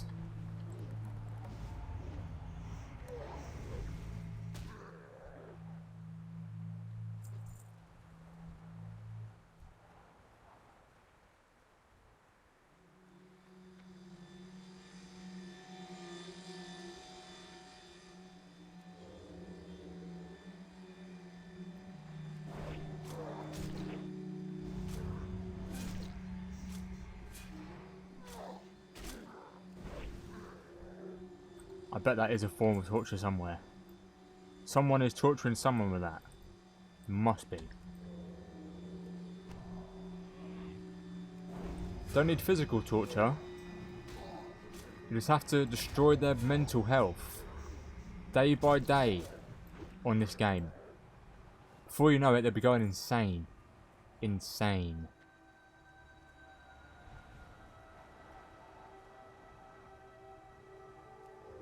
They wouldn't want to live anymore.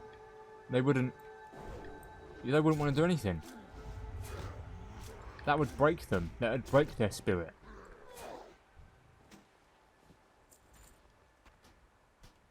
I'm going to stop giving people ideas now.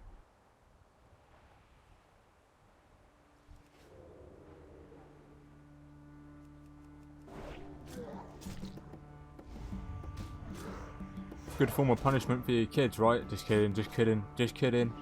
Joking. Don't make your kids farm honor for you. Child abuse.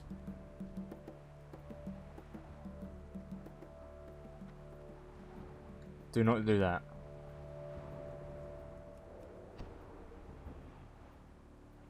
Unless they've been really bad. No, don't do that. Don't do it. I've not been tracking minerals, have I?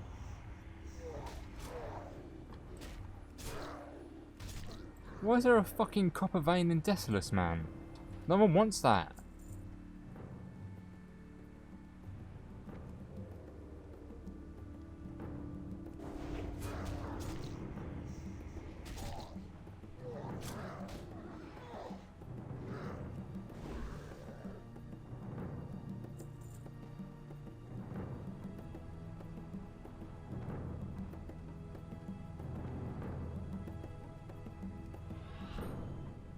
The run animation is so ridiculous.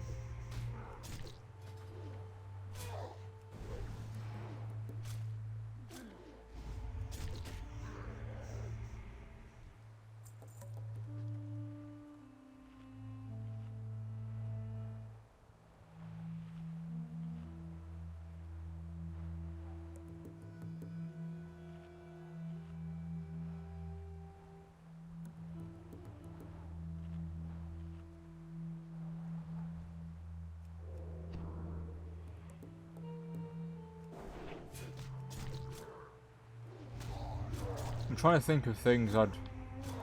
Tortures are better. I can't... I mean worse, sorry, I mean worse.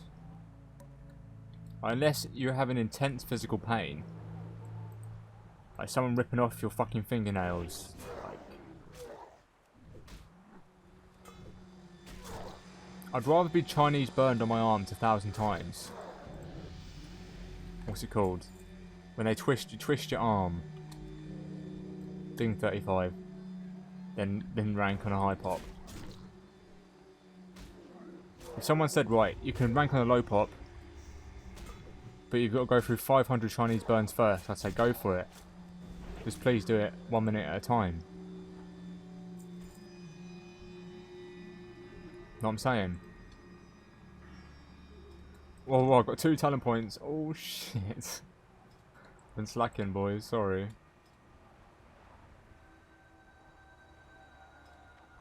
So we're going to start putting in points to improve gouge now.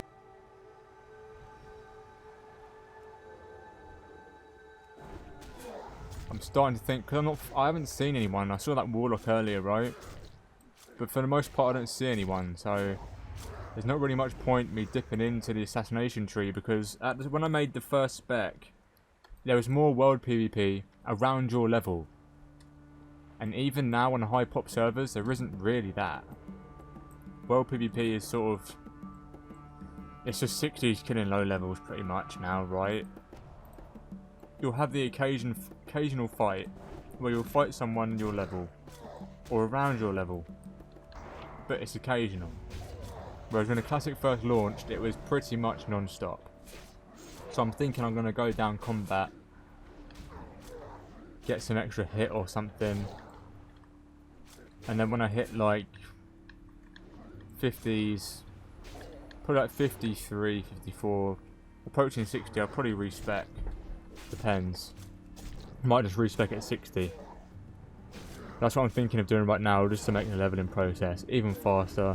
So not seeing anyone, why not, right? Why not?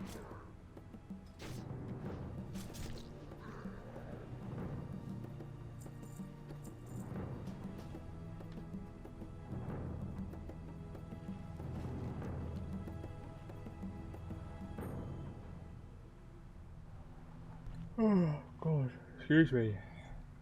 So my goals, right? My goals for the end of 2021, which is the end of next year. TBC is going to be out, I'm almost certain of it. My goals are to have 5,000 followers on Twitch. If you aren't following me yet, please go and follow me. I think I'm around near 600 now. I said at the beginning of the video what I was. Let me check.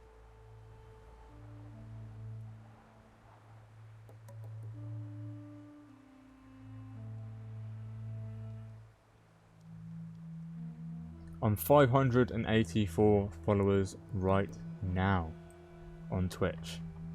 Bearing in mind, I barely streamed before. It was like random times. I just turned the stream on, it wasn't on a schedule. And then my internet really fucked up and I had to stop streaming. That isn't a problem now. But yeah, by the end of next year, I want to have at least 5,000 followers on Twitch. I want to have 100 subscribers on Twitch by then as well, hopefully. No, I'm not really too bothered by the sub count on Twitch, but you know, it's a nice little goal to have, right? If you want to be a streamer, you've got to set yourself for these little goals. So I want to have 100 subscribers on Twitch by the end of next year, and I want to try at least try to get 10,000 subscribers on YouTube. I'm halfway there now. It's been 10 years. Well, I think it's been longer than that now, isn't it? Yeah, around 10 years on YouTube.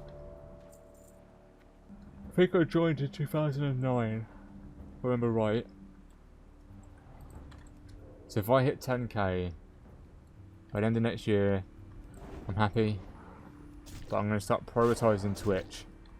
So I'm going to be full-time streaming, and what I'll end up doing, I'll make the occasional video on YouTube, but prioritising YouTube is not beneficial for me or my career, if you want to put it like that. for a gameplay, for someone who uploads gameplay, Twitch is the way forward to grow now. Let's be honest. Let's be honest, boys. Like, think about it. How would you grow if you're a gameplay streamer or a gameplay YouTuber? You pretty much got to stream. Like, YouTube can only get you so far. It can only get you so far with things. And I think I've pretty much hit the limit of what I'm going to expect on YouTube. If I want to take things more seriously, I absolutely must stream to obtain a bigger audience, to catch more people's attention, to make myself more known. It's literally the only way forward for me right now.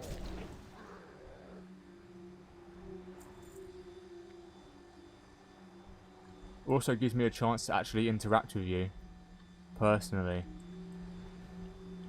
Instead of commenting, like replying to comments all the time, I can actually interact with people through the chat like that. And because the stream isn't going to be very big at the start, at least, if you have questions and stuff, I'll be able to read everything everyone says.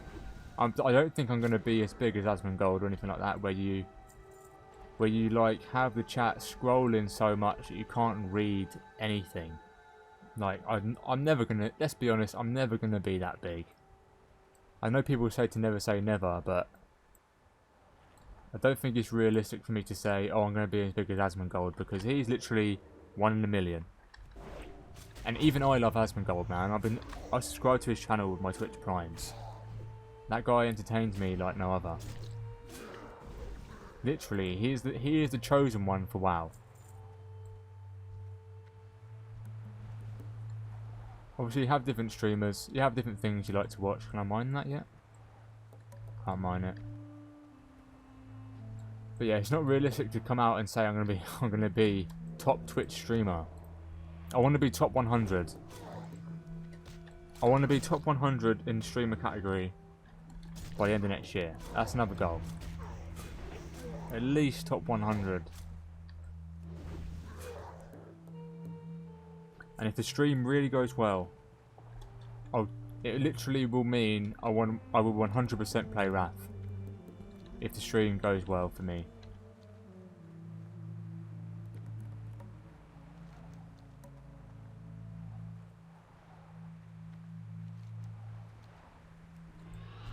So done with this quest now. We're going to go down and kill whatever his name is. Khan Des Hipper. Khan Des Hipper.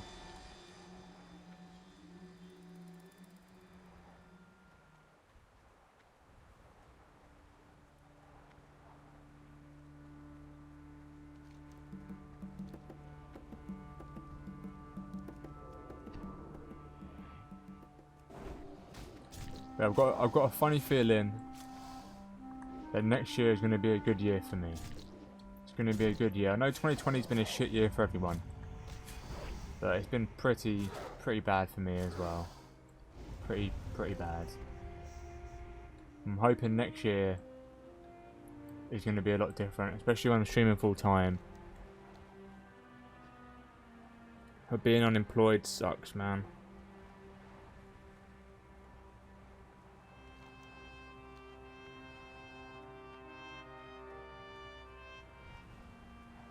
I don't think I'm ever going to use a cam though, boys, so please don't ask for cam.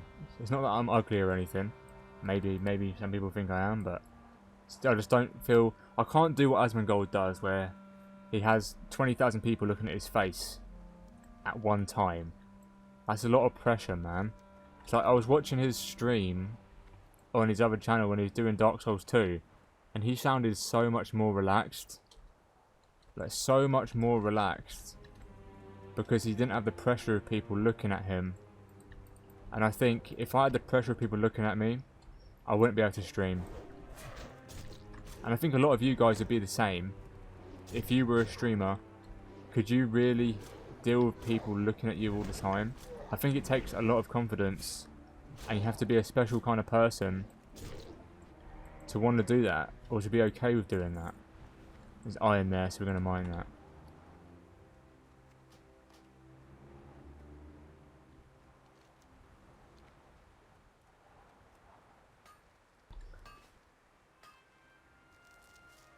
I just realised I didn't do Book of the Ancients.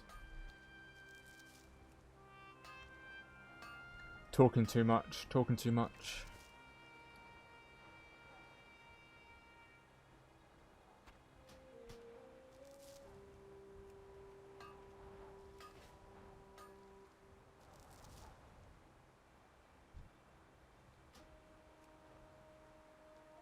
Okay, so he's in there.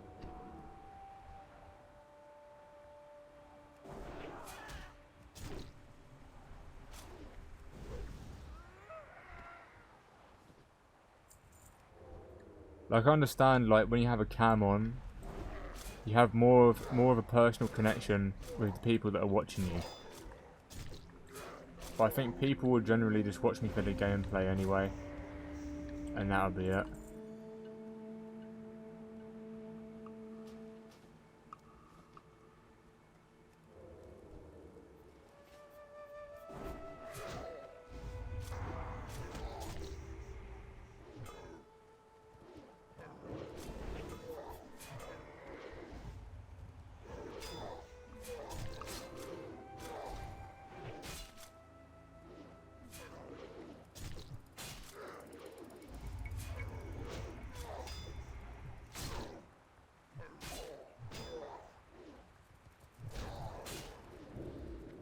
Keep getting out blind now. Keep forgetting. What's wrong with me and forgetting things, man? Definitely got Alzheimer's. I could keep forgetting to use Blood Fury, even though I keep reminding myself to use it.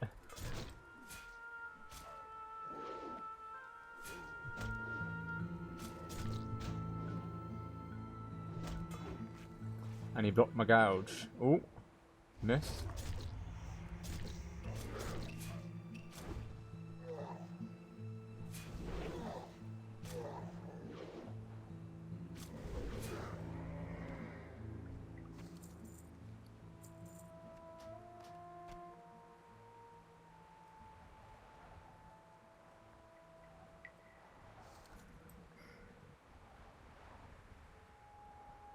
Oh yeah, I've got my new chest piece now as well. Just gonna equip that. I've got my new bow, 7+ agility, so I'm gonna equip that.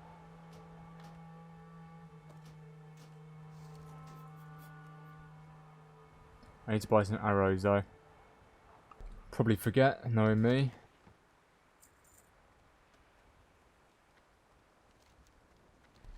So I'm gonna do a check for the escort, bodyguard for hire.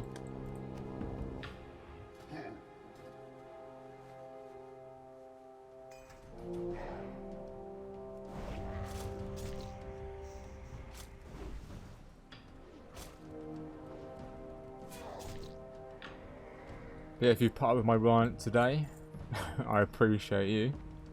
I can guarantee a lot of people wouldn't have been able to listen to everything I was saying. Now I can't help as well how monotone I am, so I apologise for that. Pretty much because I sat in silence for so many years playing the game. Didn't really speak much. Didn't train my voice. That's what the problem is.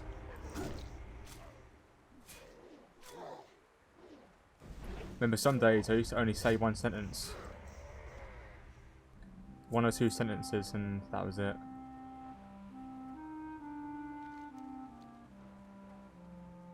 I didn't see a yell from him, so I don't think he's here.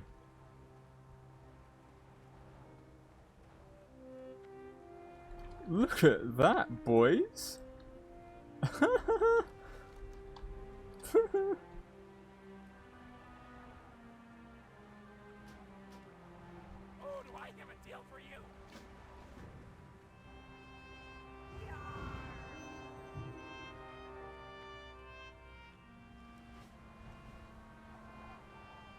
Oh yeah, I noticed that they also added a sapper animation now for the goblin and sappers.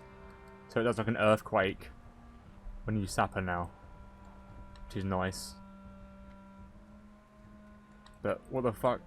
They're so stompy, these Kodo. That's what it reminded me. Because how stompy these Kodos are. Bloody hell. I don't remember it being like this last time.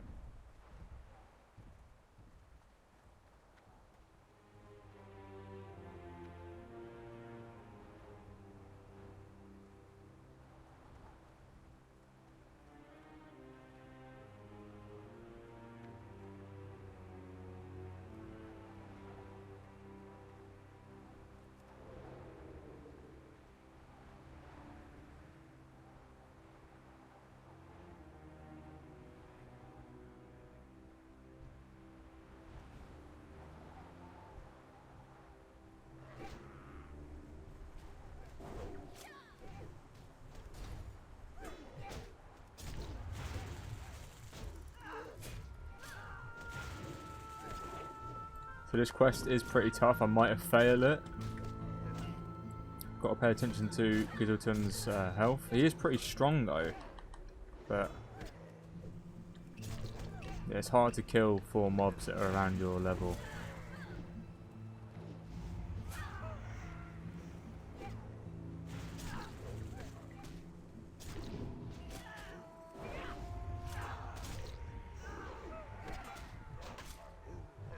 He does do a lot of work for you though.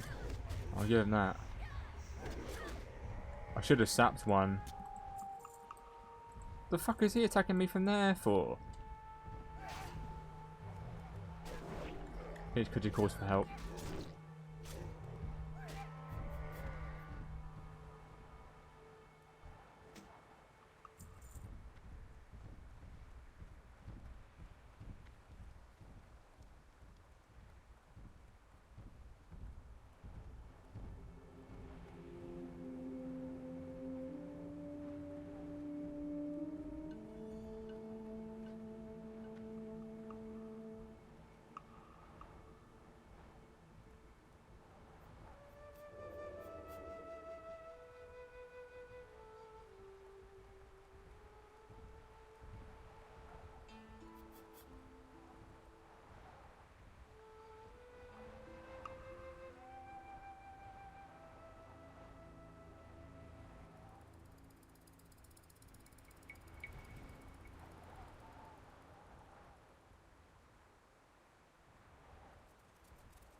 So sap one.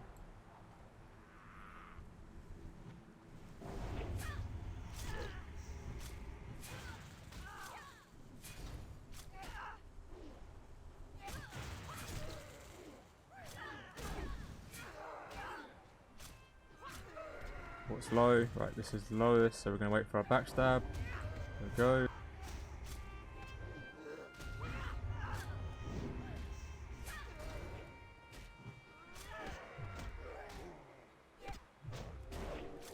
Not getting any crits, which is unfortunate.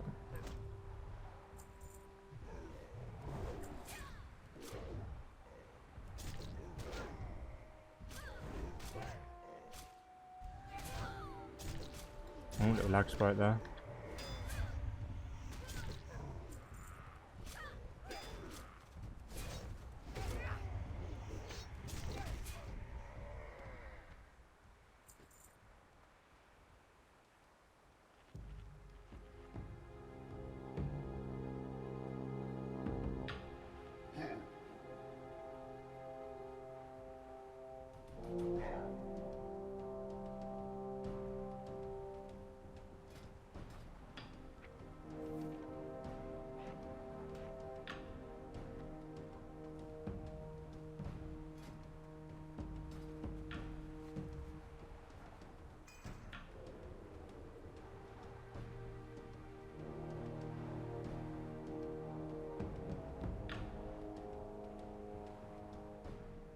I can't remember how many times he gets ambushed. I think it's like 3 or 4 times.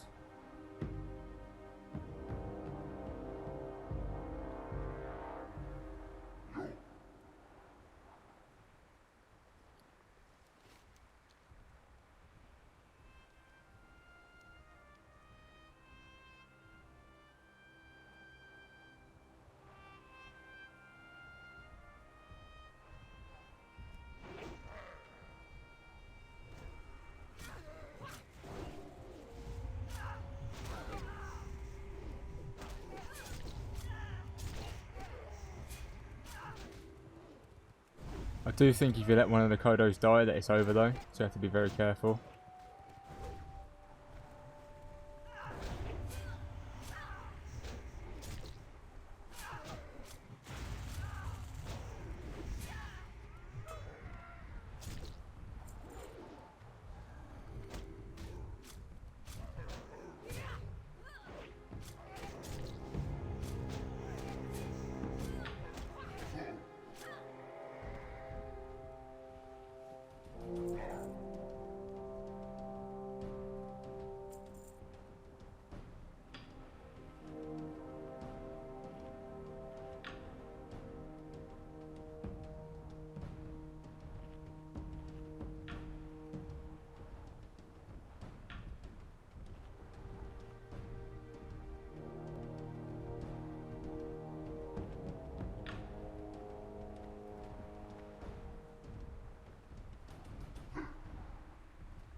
Got a lot of quest completes right now. It's really nice to see.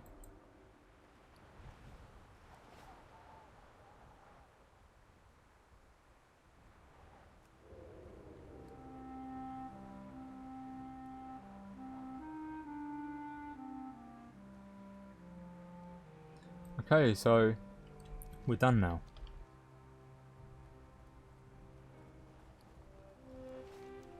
So I'm going to just run over here. So I do want to go into the corner, but it's like, do I have anything that I can get rid of without being able... 'cause you have to farm these centaurs quite a bit over here. I think we'll be okay actually. We're just going to go straight over there now.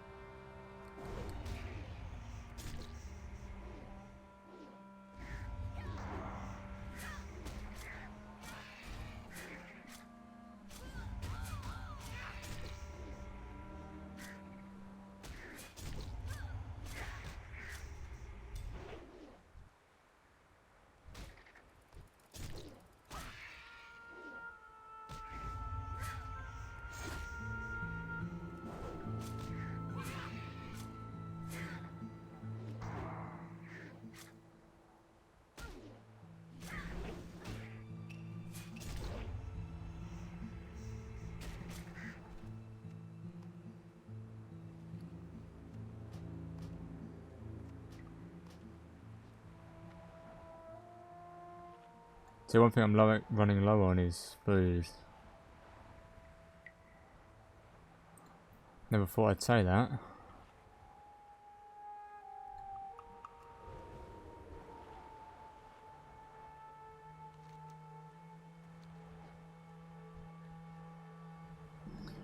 Just have to pickpocket some of these centaur before I kill them, see how much money they give, and they'll probably give me food as well, so shouldn't be a problem.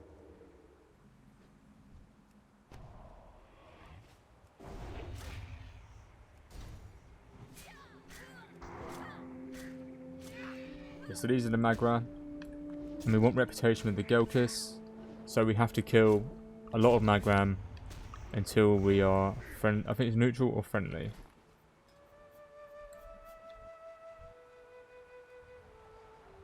I have to hit friendly. There we go, food straight away.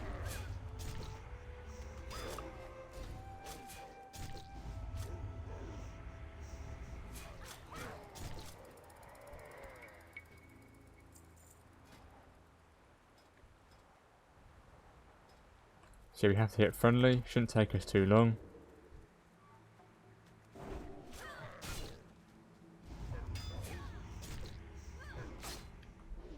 It's just basically Blizzard saying, go farm for XP. Pretty much. But let's set it as an experience bar.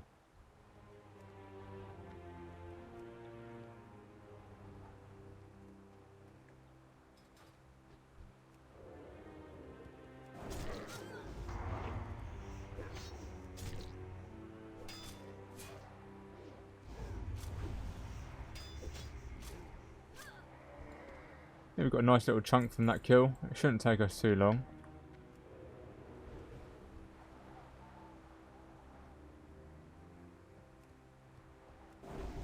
Getting a silver per pickpocket now, so I'd say it's more worth it than before, when we were getting 10 to 30 copper. But it's always worth it to pickpocket. I'm just a little bit lazy if they're not going to give me what I want.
So we just got a worn junk box, and we also looted a strong iron lock box, but we can't pick that yet.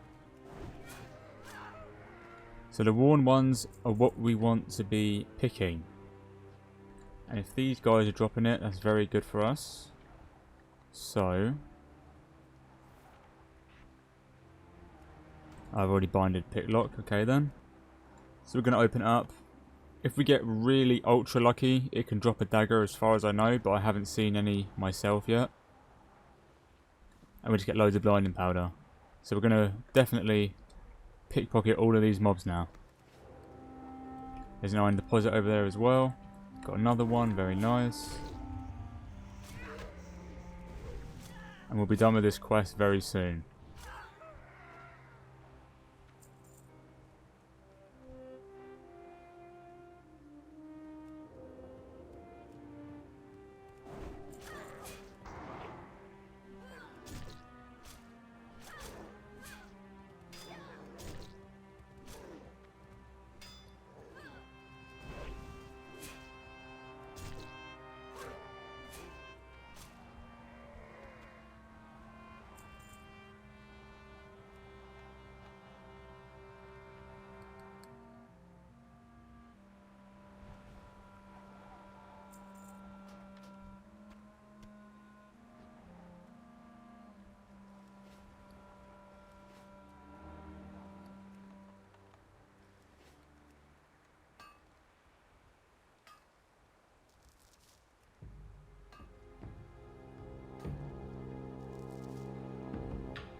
That's actually a really nice maze.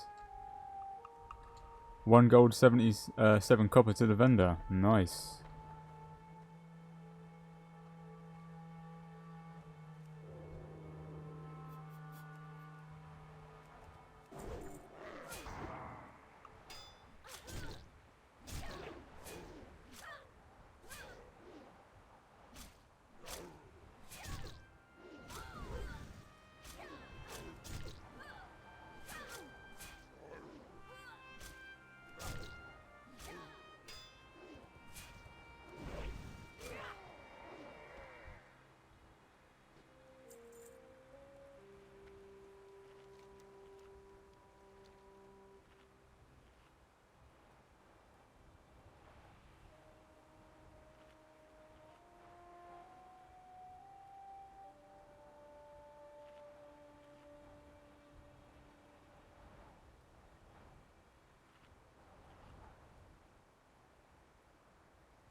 God, my bags are getting very painful for me now.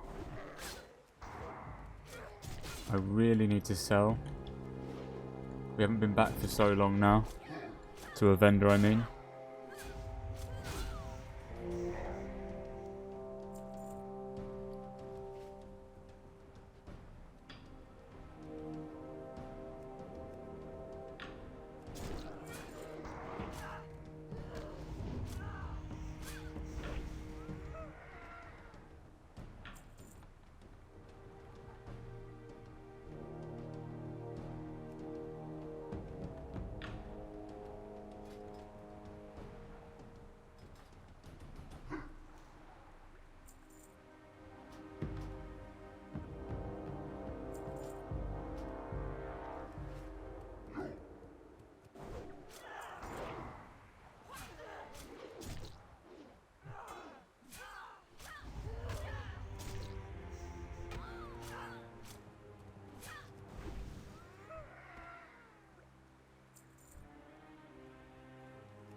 I'm actually out of food. Wow. Got a bandage.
Just a few more now, and we will be done.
Oh, I'm stressing myself out now, an inventory thing.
Okay, that iron is back again. Brilliant.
Jesus Christ, he ran such a long way. What the fuck?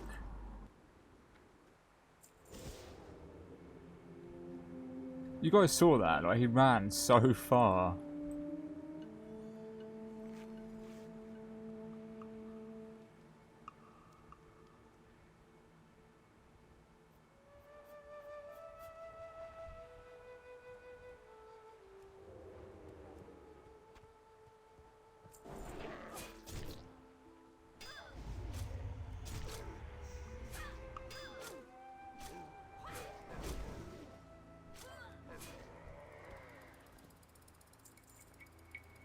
Now that is a nice belt. I don't think it's as good as what we've got, but it's a nice belt.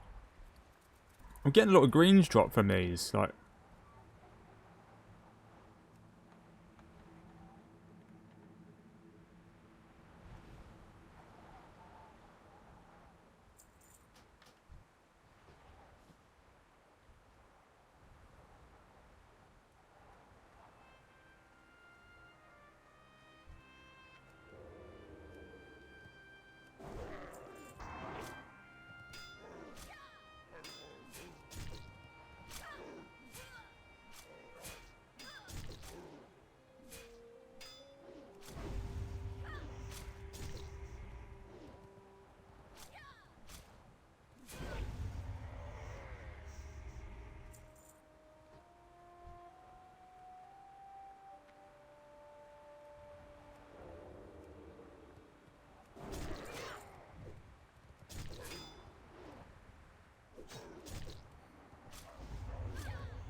Okay, 2 more and then we're done with this quest. We do get sent back here though, so yeah, just a warning.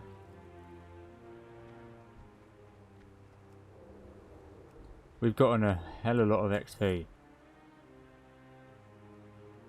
And what do I throw away now? I'm going to get rid of this Hunting the Stranglethorn quest temporarily.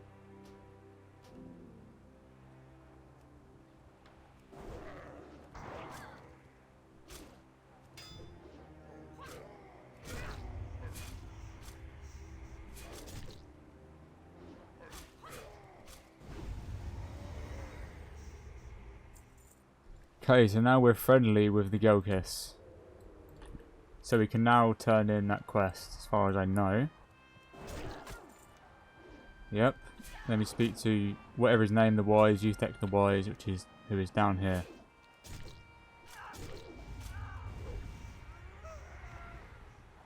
And they are hostile now. The Magran, that is.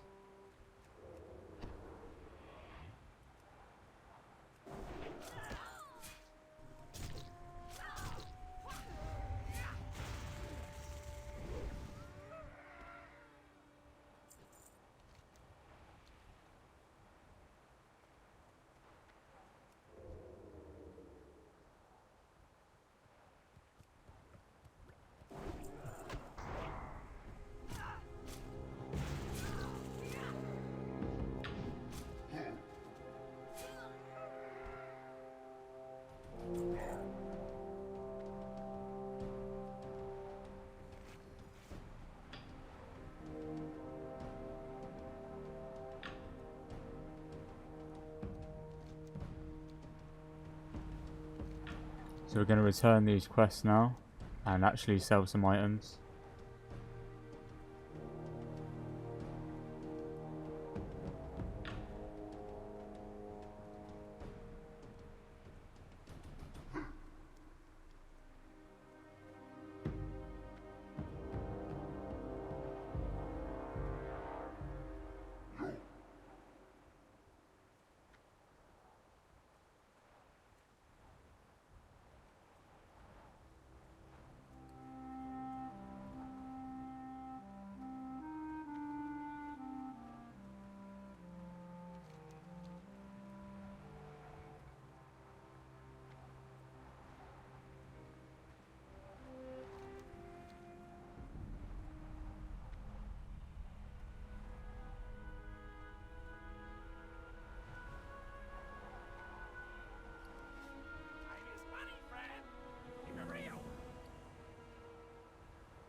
This hurts.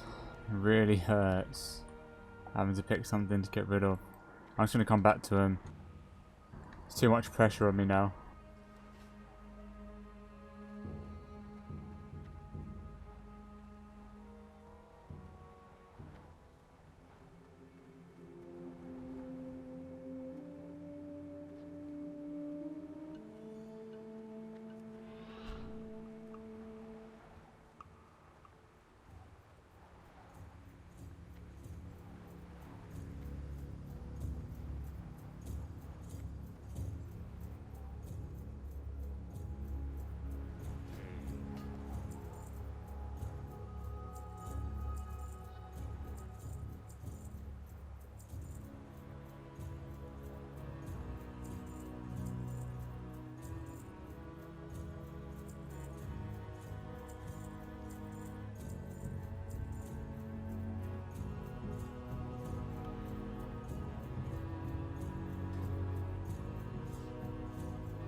Okay, so I'm going to go up and do Book of the Ancients, I think.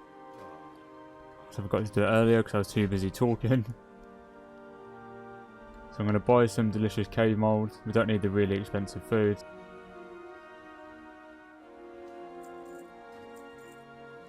and I'm going to run up there now. So I'm going to cut the video so you guys have to watch me run all the way up there. You guys know where we're going because I was there earlier. I'm showing it on the map now. Just going up here. Okay, so it took me like I don't even know, maybe even 10 minutes. I lost track of time. Like, but I'm back at the island now. I have been farming some mobs on the way over. I'm going to kill some of these for XP.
Look at the sunset, boys.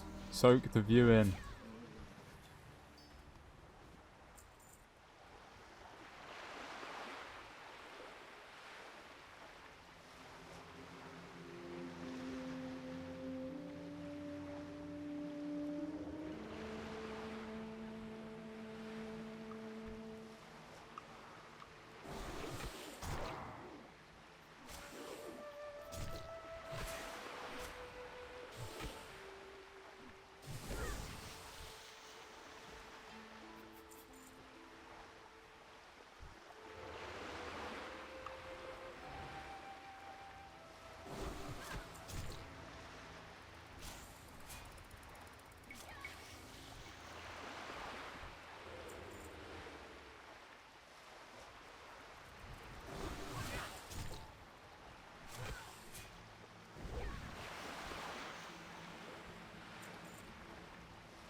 How far do the mobs run in this zone? Is it... Am I... Oh.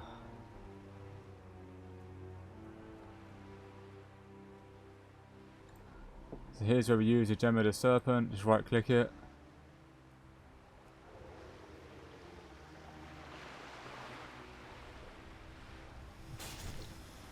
It's unfortunate.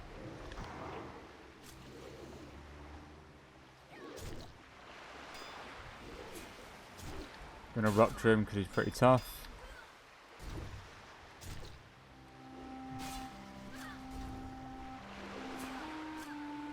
After Ghostly Strike, I am going to prep, I think, yep. Evasion again, just to be safe.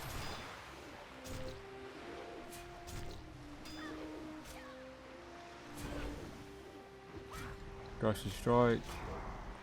You just can't hit me, that's great.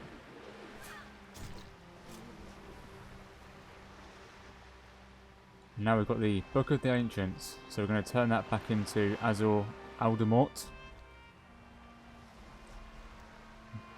Quite like Voldemort, but, you know.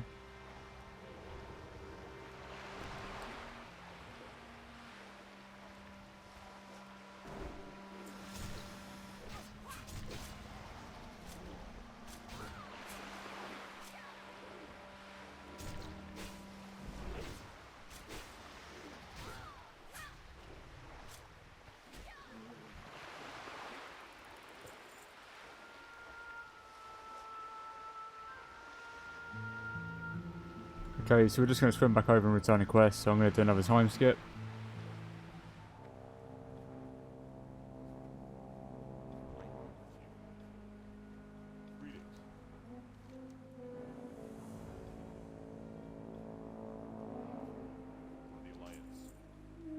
Okay, now that's his chain done.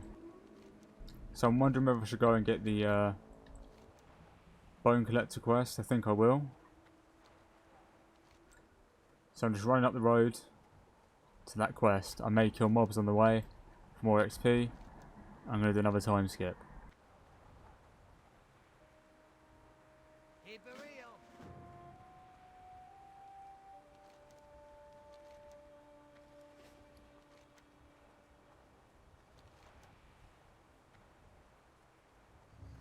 Okay, so I'm back at Ghostwalker Post. I've just sold a little bit.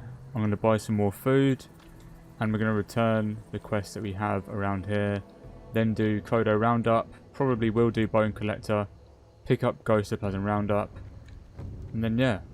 We'll return Gelkis Alliance. I think that's about it. I think. For now. So yeah, just buy more food. Then we're going to go and return the rest of these quests.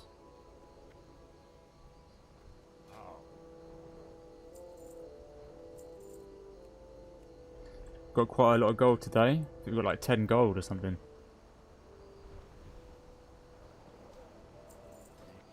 I'll buy 15 more.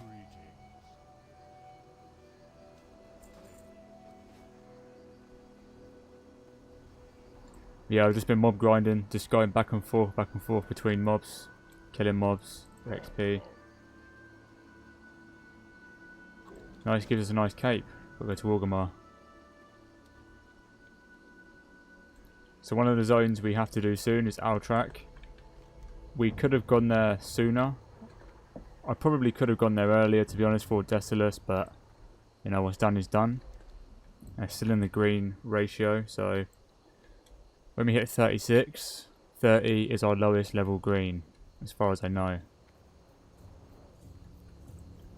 So I'm going to finish off most of the quests in this zone, then hop to Altrak Mountains or STV. Because STV has level 30 quests. And we have to get them done before they grey out.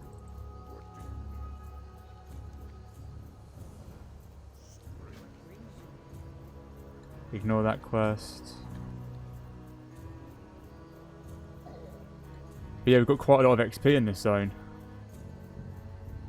I still have like 5 quests to do in Altrak. Let's have a look.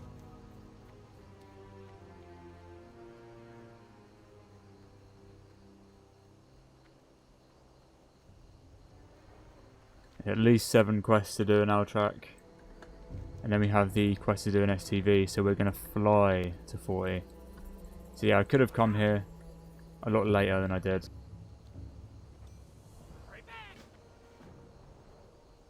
Might have worked out a bit easier with some of the quests, but you know, it's no big deal now. We've also got this Centaur bounty quest now, which will go along with the next Gelkis Alliance quest in the chain. Because he sends us back over again to steal meat or something, if I remember rightly.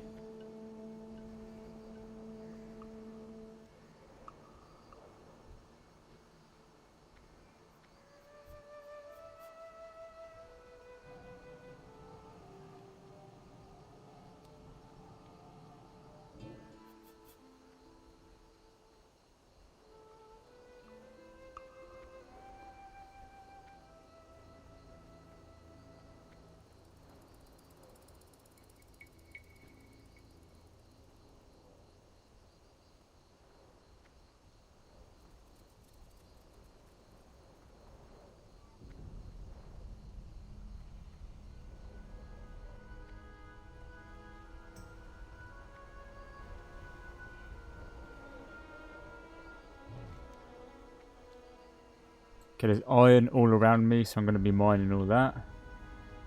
Get as much of that as I can. But yeah, the thing is with this zone, there's just mobs everywhere. I've been farming all of these mobs.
There was a funny bug on, I think it was Elysium or some sort of private server, where when you brought the Kodo back, if you spam clicked it, it'd do all 5. So you wouldn't have to bring 5 Kodos back, you could do it with 1, if you clicked fast enough. Damn, I wish that was a bug on here, man. I'd spam that straight away. 5 more levels, well, 4 in a bit, and we're going to have our mount. I can't wait. I really can't wait to be off foot. Definitely earned it. Well, we're in the process of earning it, so yeah.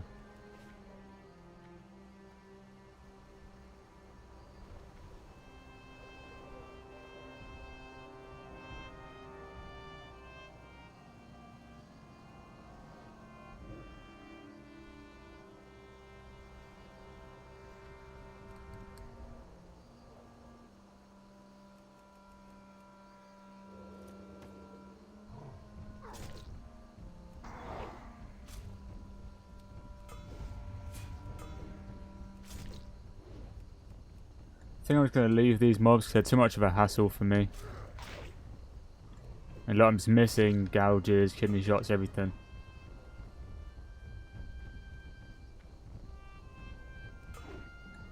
What a joke, man. How far is he going to chase me?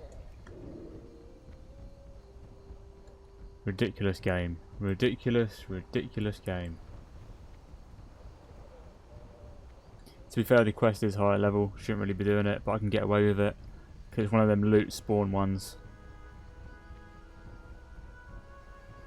Still chasing me, man.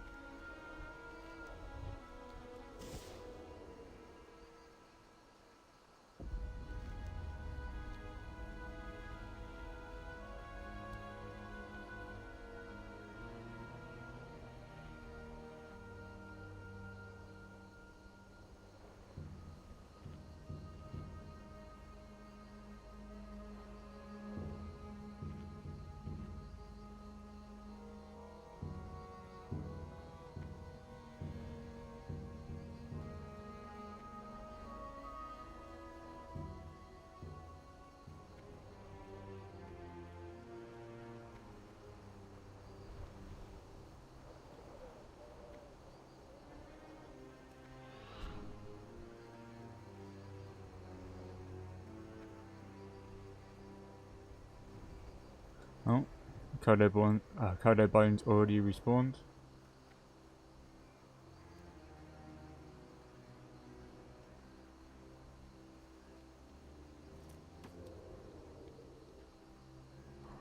Okay, nothing spawned that time. So I'm going to take another one.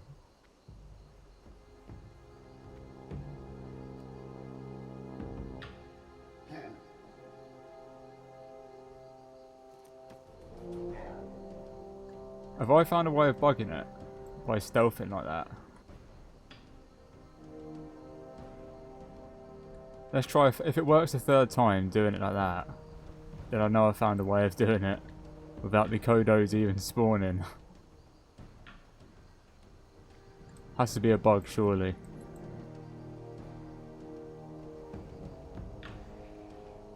Oh, I can't do it that time.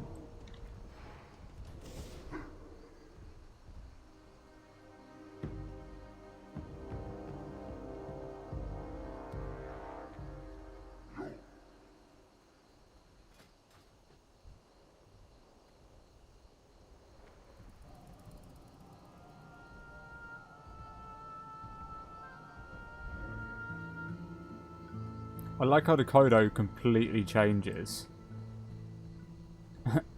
Like it transforms.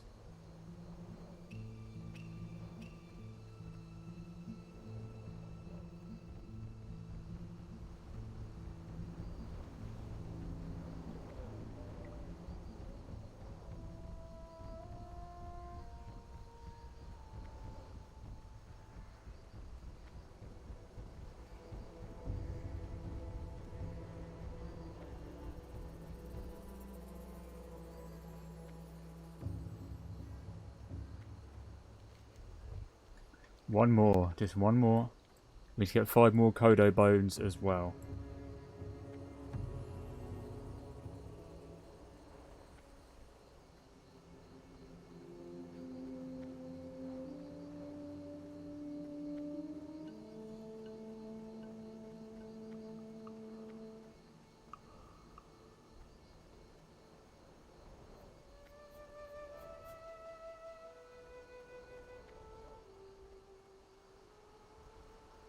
Man, I love how fast these respawn. It's like, they used to take like 10-15 minutes on private servers. It's ridiculous.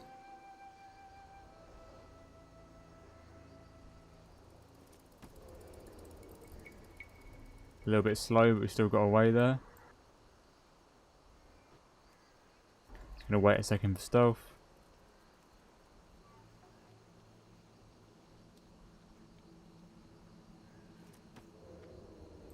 Yeah, I think it does. If you stealth, yeah, it must do. Stealth just in time. And they die after a certain amount of time. I didn't know that. Cool. Even better reason just to not kill them. Wait a sec for stealth.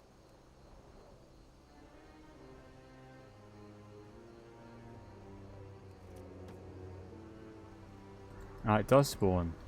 I don't know, maybe some of them just don't spawn anything. That one should die soon.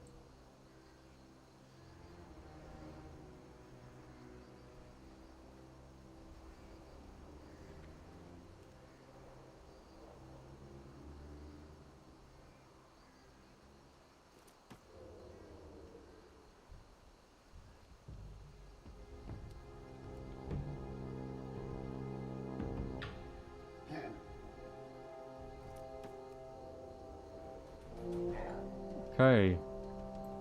So we're going to get the quest Ghostoplasm Roundup. And we'll get our last Kodo and get out of here.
Here he is.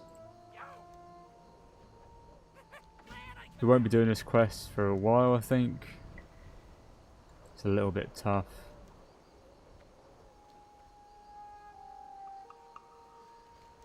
So we can get our last Kodo now. Let's pick any. Any will do.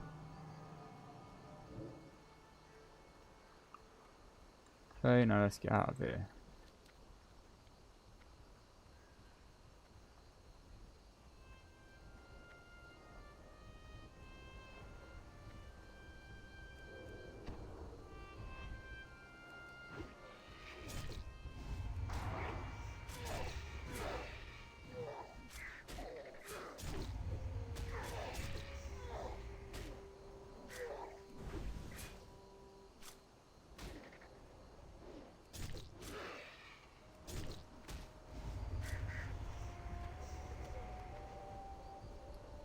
So we want to keep hold of these buzzard wings, if I remember to do so. Because there's a quest in the Badlands, I recall, that asks you to get some. You don't need to collect them from this zone, because there's birds in that zone as well. That's the whole point, but always helps to have things handy.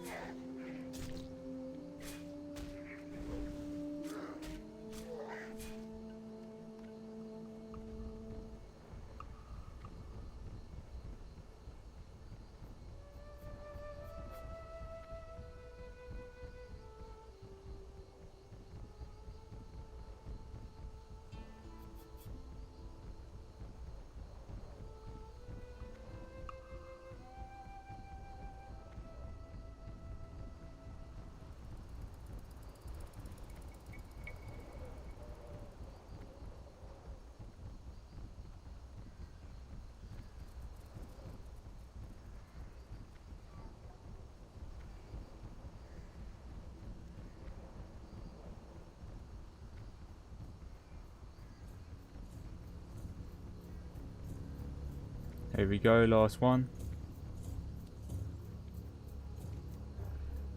Hey. So our slave labour complete.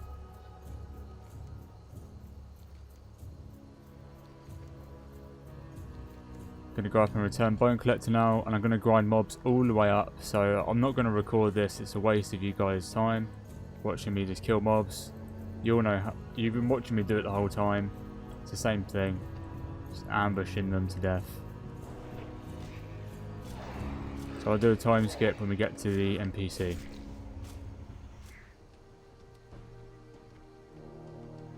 Okay, so we're back at the Bone Collector NPC. If you didn't notice earlier, he is a smaller version of the male goblin. He's very, very small. I think even gnomes are bigger than him. Anyway, we're going to go and return this quest now. Down here, Gelkis Alliance. So we're basically going to cut through and run down. You guys know the route. I'm going to farm mobs all the way down, try and get as much XP as I can. And yeah, I'm going to do another time skip. I'm going to show you guys my items before I forget.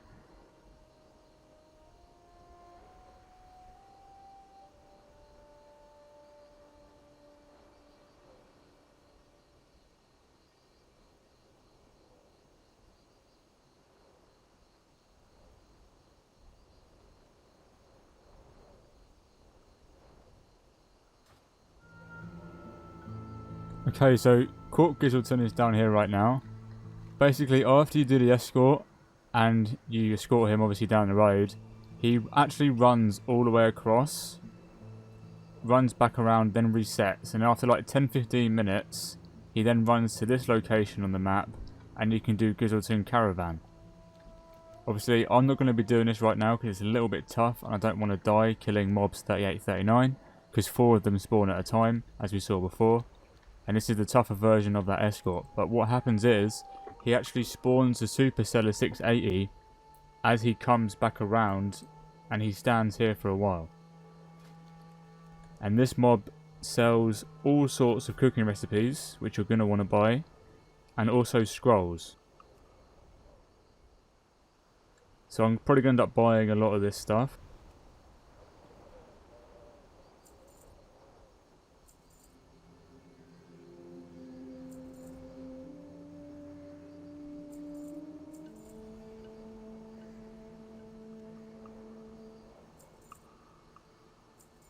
Yeah, here we go, they've just started to go back now. Oh no! I didn't think he was going to despawn. I'll have to catch it. I'll catch him next time, that's a shame. I'll catch him next time. Okay, so we're at Mr. Uthek the Wise. So as you can see, these centaur are now friendly with us because we've been killing their enemies.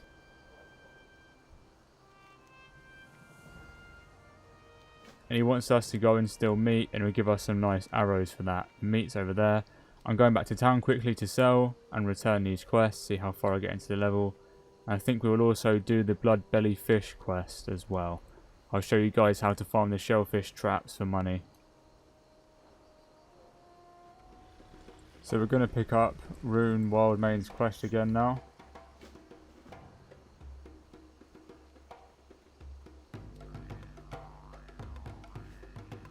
So I'm not sure if we're going to ding here, I don't think so. Maybe after the blood belly fish quest.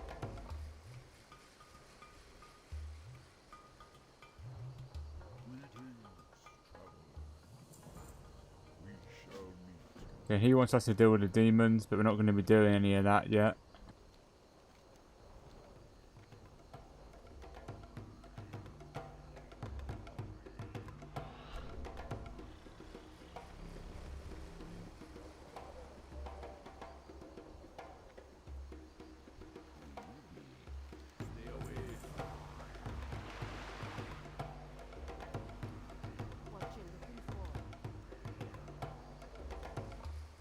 It's not really an upgrade, that belt. Let's get the one that sells for more.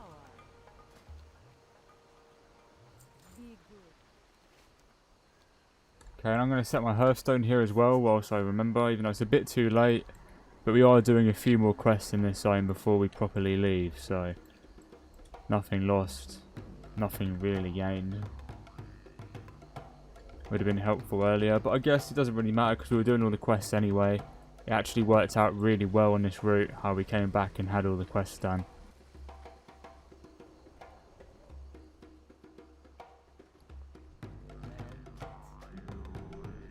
Okay, that's that done, and we're almost dinged, so we're going to farm the blood-belly fish now.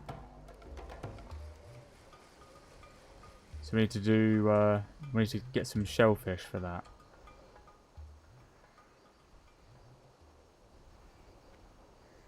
Can't remember how many we need. I think it's 5, is it?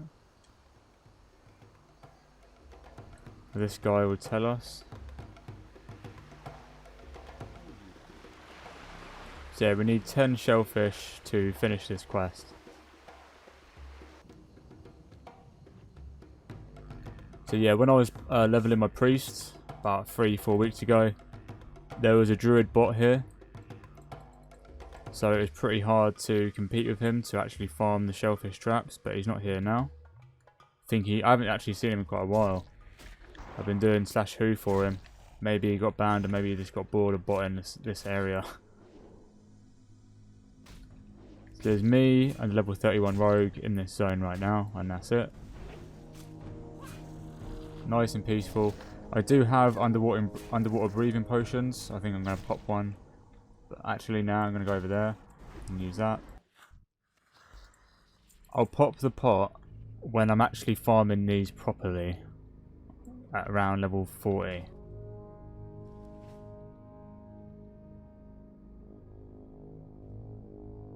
So this might take a little while. All you really want to do is make sure your breath stays up and farm the shellfish traps until you have 10. Sometimes, as you can see, the crawlers spawn outside of the traps, and there are crawlers all around. But we're just going to be doing this until we have 10 of them. Then we're going to go back and return what we have. You can get really unlucky like I am right now and not get any. Just got to stay persistent. So you guys know what to do now. It's going to be a little bit boring watching me swim around, you know, doing the shellfish traps. So I'm going to do another time skip after I kill this mob.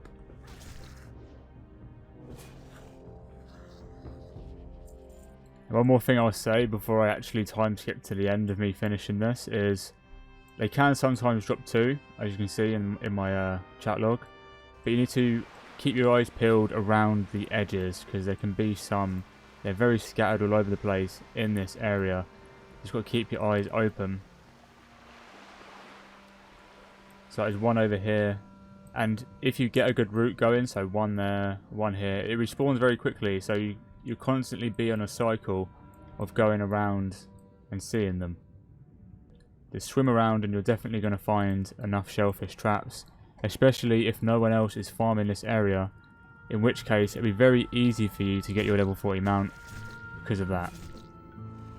Obviously we're not farming for the mount now, we're just doing the quest for the XP, and we're going to come back to farm money at some point, probably when we hit the 30 instance limit that Blizzard have now set, because obviously 30 instances in one day when you're pickpocketing, that's around 2-3 hours, and if I'm farming all day, I'm going to need something else to do to maximise my time spent and get the amount of money that I need to get.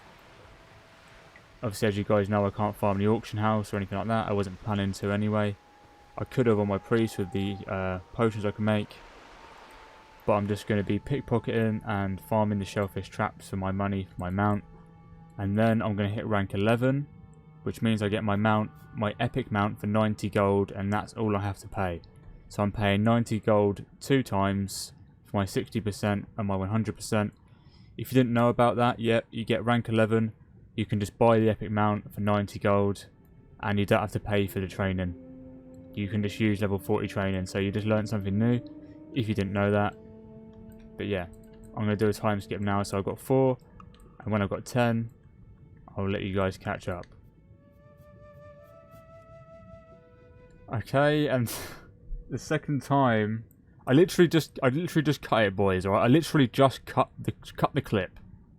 All right, I stopped recording for a second because I thought, right, there's no point recording this. It's a waste of hard drive space. I'm just running around. Second time, I kill a mob as soon as I stop recording, and get a blue ring. Boys, you can see it in the chat log. I'm not messing around, right? It's in the chat log. You receive loot, blush ember ring from this mob just here. And I got a thunder brow ring the other day. You guys know that in 1,000 needles. When I literally just cut it, I killed like a hawk, whatever it was. I dropped this, man. Every time I cut the clip, cut the recording, a blue ring drops. Like, it's really weird. So I'm gonna equip this now because I'm not gonna have to sell it to anyone. So now I've got 2 blue rings equipped, and they're actually really nice rings. Like, actually insane drops. Crazy. God, can't believe this keeps happening to me every time I cut the clip. Well, at least the chat log shows. You know, the chat log is my proof. Oh, yeah, one more thing. Keep saying things. One more thing. You can get the big iron fishing pole from these shellfish traps. Just so you guys know. Might be handy for some of you to know that. I'm not too sure. I got it on my priest and I sent it over to my rogue because I got a better one on my priest. So, just so you guys know. And that's 6 shellfish at the moment. Just need 4 more. And I've got to swim to the surface or I'm going to die.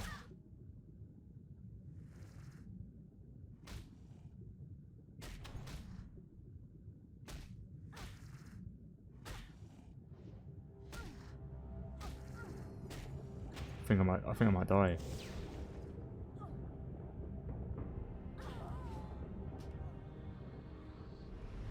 Oh yeah, I'm still doing this. I just remember something else may as well talk about.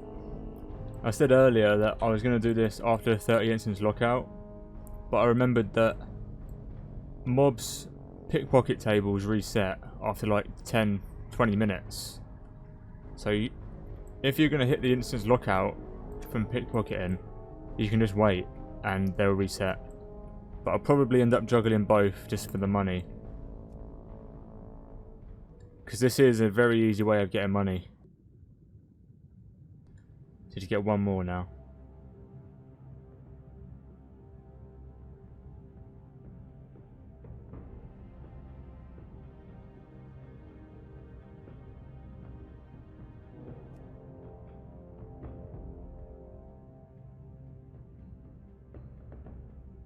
There we go, beautiful stuff.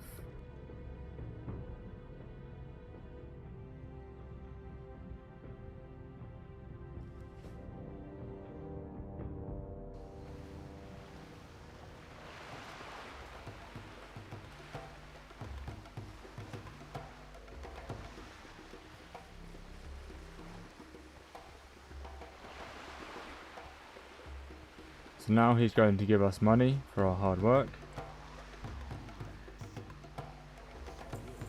55 silver.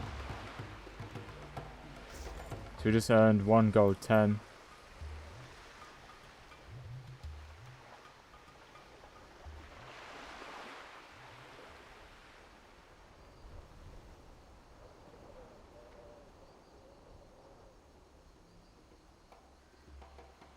So I was trying to work out whether the quest in Orgrimmar is going to ding me, and my brain isn't working at all. So, thinking what I should do right now. 5, 6.5, 2.1.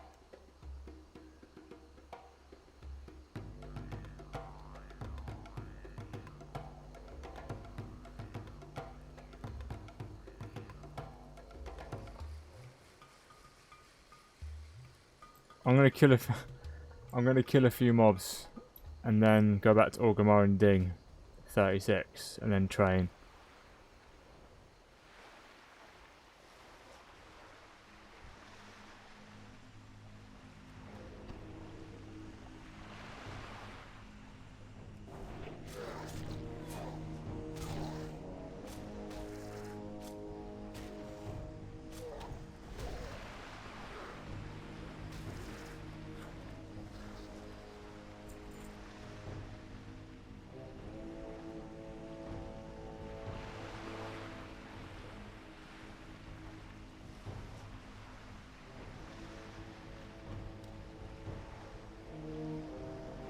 God, I haven't really maximised my leveling time today. Been slacking a bit. Need to play a bit earlier, I think, if I want to get 3 or 4 levels now. But we did find the blue ring. That's a real good upside. Real lucky.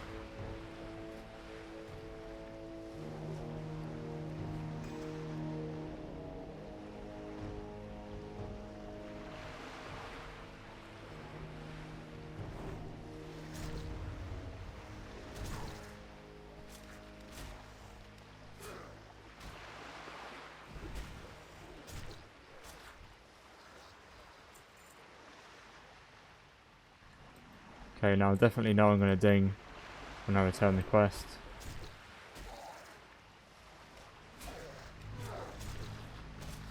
So now I'm going to run back and fly to Orgrimmar.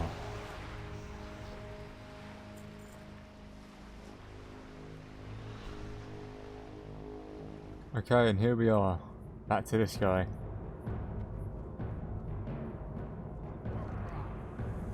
Got a nice new cape.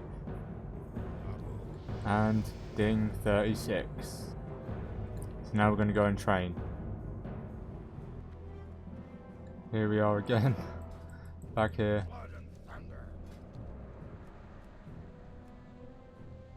So we get a new instant poison now, we're going to train that. Get a new backstab, we're going to train that. There's not much point training Geld, it doesn't change the time spent when it's when your opponent's incapacitated. It just increases the base damage when you do it, so just ignore that. I'm going to train the new Rupture. And we're going to leave exposed armor for now because we never really use it. So now we're going to make some new instant poisons. I'm going to sell some of the old ones. Well, I'm going to sell all the old ones.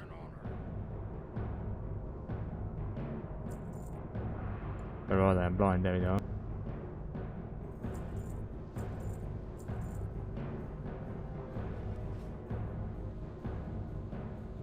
$20 should do.